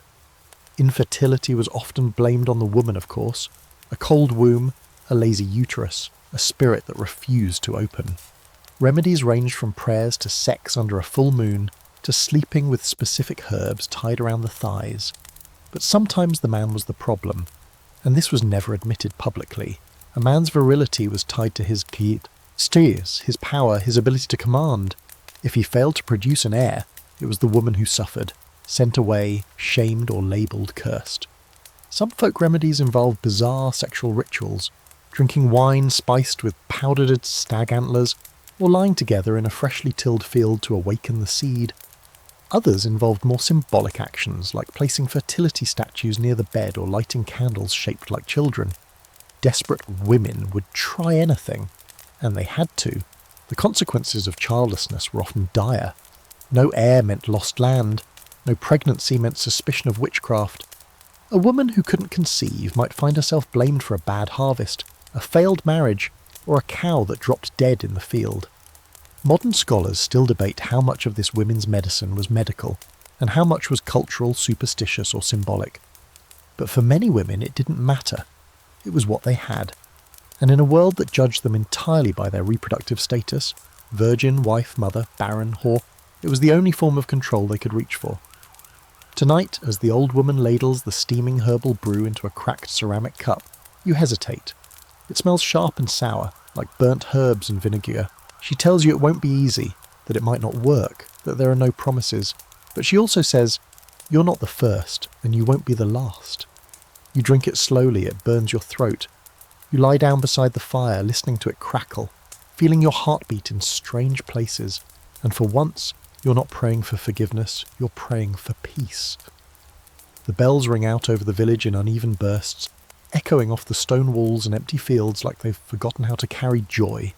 No feast today, no marriage procession, just the low toll of warning, of mourning of something ending. You lean on your spade outside the chapel yard, hands stiff from cold and clay, and watch as the townspeople gather in small clumps, hushed, nervous, waiting for someone to name the thing they already fear. A sickness is spreading again. Not the usual cough or fever. This one's different, faster, uglier, and word has it, it's punishment. Not punishment for war, not for greed, but for sexual sin. Because when disaster struck in the Middle Ages, be it plague, famine, earthquake, or flood, the popular explanation almost always circled back to the bedroom, or the barn, or the bathhouse, wherever desire had supposedly run wild and caught the eye of a disapproving god. Tonight, we finish where so many medieval lives ended, in terror, under the weight of sin, real or imagined, with the body as both suspect and execution site. When the Black Death hit Europe in the 14th century, people tried everything to understand it. Medical explanations ranged from poisoned air and misaligned stars to corrupted food and bile imbalance. But one theory rose louder than all the rest, that the plague was divine punishment for sexual immorality. The cities with brothels were hit hardest, they said. The towns with loose women and unmarried men were cursed. Artists painted images of naked sinners dragged into hell by leering demons, and sermons grew more frantic by the week. Chastity, the priest cried, was the only cure. The result? People didn't just pray, they panicked. Public flagellation groups wandered the countryside, whipping themselves bloody in hopes of cleansing lust from the world. Married couples swore off intimacy. Young men burned love poems. Bathhouses, seen as places of erotic temptation, were shut down. Even physical affection between friends was condemned. Touch itself became dangerous. But here's the irony. While the church preached purity, people still wanted comfort, still longed for each other. And in the shadows of death, sex didn't disappear. It changed shape. It became furtive, desperate, full of guilt. Survivors wrote of trysts in graveyards, kisses stolen in alleyways between funeral pyres. One chronicler noted that when death grows thick, passion grows quicker. As though every hour might be the last chance to feel something besides fear. Physicians, caught between faith and observation, struggled to keep up. Some prescribe celibacy as preventative medicine. No sex, no stimulation, no night emissions. They argued that sex weakened the body's natural defences and left it open to miasma. Others, more pragmatic, advised patients to avoid disordered passions, whatever that meant. One Italian doctor went so far as to blame the plague on unusual intercourse between men and animals, which tells you less about his medical expertise and more about his vivid imagination. In some places, things got truly medieval. Women accused of sexual transgression, especially prostitutes, were banished, beaten, or even killed, supposedly to appease divine wrath. In German towns, they were marched out with bells around their necks and forced to kneel at crossroads, while villagers threw refuse at them. In France, a rumour spread that the plague had been summoned by a coven of women who engaged in orgies under the new moon. Several dozen were burned at the stake. None survived to correct the record. Quirkily, some people turned to sex as a cure. A fringe theory held that sexual climax released bad humours from the body, purging inner rot. A few rogue doctors, usually the ones already discredited, claimed that a moderate pleasure could restore warmth to the spleen. Naturally, these ideas didn't gain much traction. In a culture where sex was already seen as suspicious, the idea of it being medicinal, unthinkable. Better to die a virgin than live in sin, they said, especially if people were watching, and they were watching. The neighbour who saw your wife leave the apothecary with a bag of suspicious herbs, the priest who noticed your absence from Mass, the healer who suspected your sudden. Illness might not be natural. Gossip moved faster than rats, and when people got scared, they looked for bodies to blame, especially female bodies, especially bodies that didn't obey. The result was centuries of sexual suppression baked into public health. Any woman who enjoyed her body, any man who strayed from expected paths, any healer who dared suggest a non-church sanctioned remedy, all risked being lumped in with plague bearers and heretics. Even after the disease ebbed, the shame remained. It nested in laws, customs, medicine, in the way people spoke or didn't speak about desire. And yet, the human body remained what it always was, confusing, hungry, alive. People still loved, still longed, still tried, quietly, carefully, sometimes beautifully, and sometimes in full defiance of the rules. You now stand in the graveyard with your shovel watching another pit being dug. The man inside wasn't rich, wasn't powerful. Some say he was sinful, others say he was kind, but none of that matters now. The priest is mumbling words about repentance. The onlookers make the sign of the cross. Somewhere nearby, someone coughs. You think about all the lives spent trying to follow rules made by people terrified of their own bodies, about all the love turned into shame, all the pleasure feared like poison. You wonder what might have happened if people had been allowed to ask questions without being punished, to feel without being branded. The bells ring again, distant now, fading with the light. You walk home slowly, unsure whether the worst is over or just beginning. So here you are, tucked under a blanket that still smells faintly of wood smoke and straw, your head resting against a lumpy pillow, while the last wisps of this strange medieval journey swirl behind your eyelids. We've walked a long road together tonight, haven't we? From herbal teas laced with desperation to monks scribbling down their imaginary bedroom expertise, from wombs gone rogue to ghostly seductresses hovering over sleeping chests. You've endured the lectures, the leeches, the shame-soaked sermons, and the deeply questionable astrology. And now you've reached the end. Or, well, at least the quiet part after the chaos. Because if you take one thing from all of this, besides the obvious fact that medieval people were very confused about basic anatomy, it's that fear of the body is nothing new. They dressed it up in humours, cloaked it in God's judgment, and justified it with the stars, but beneath all of that was something very human. The terror of wanting something you can't always explain. The body has always made people nervous, especially when it doesn't obey. Still, even in all the madness, there were flickers of humanity.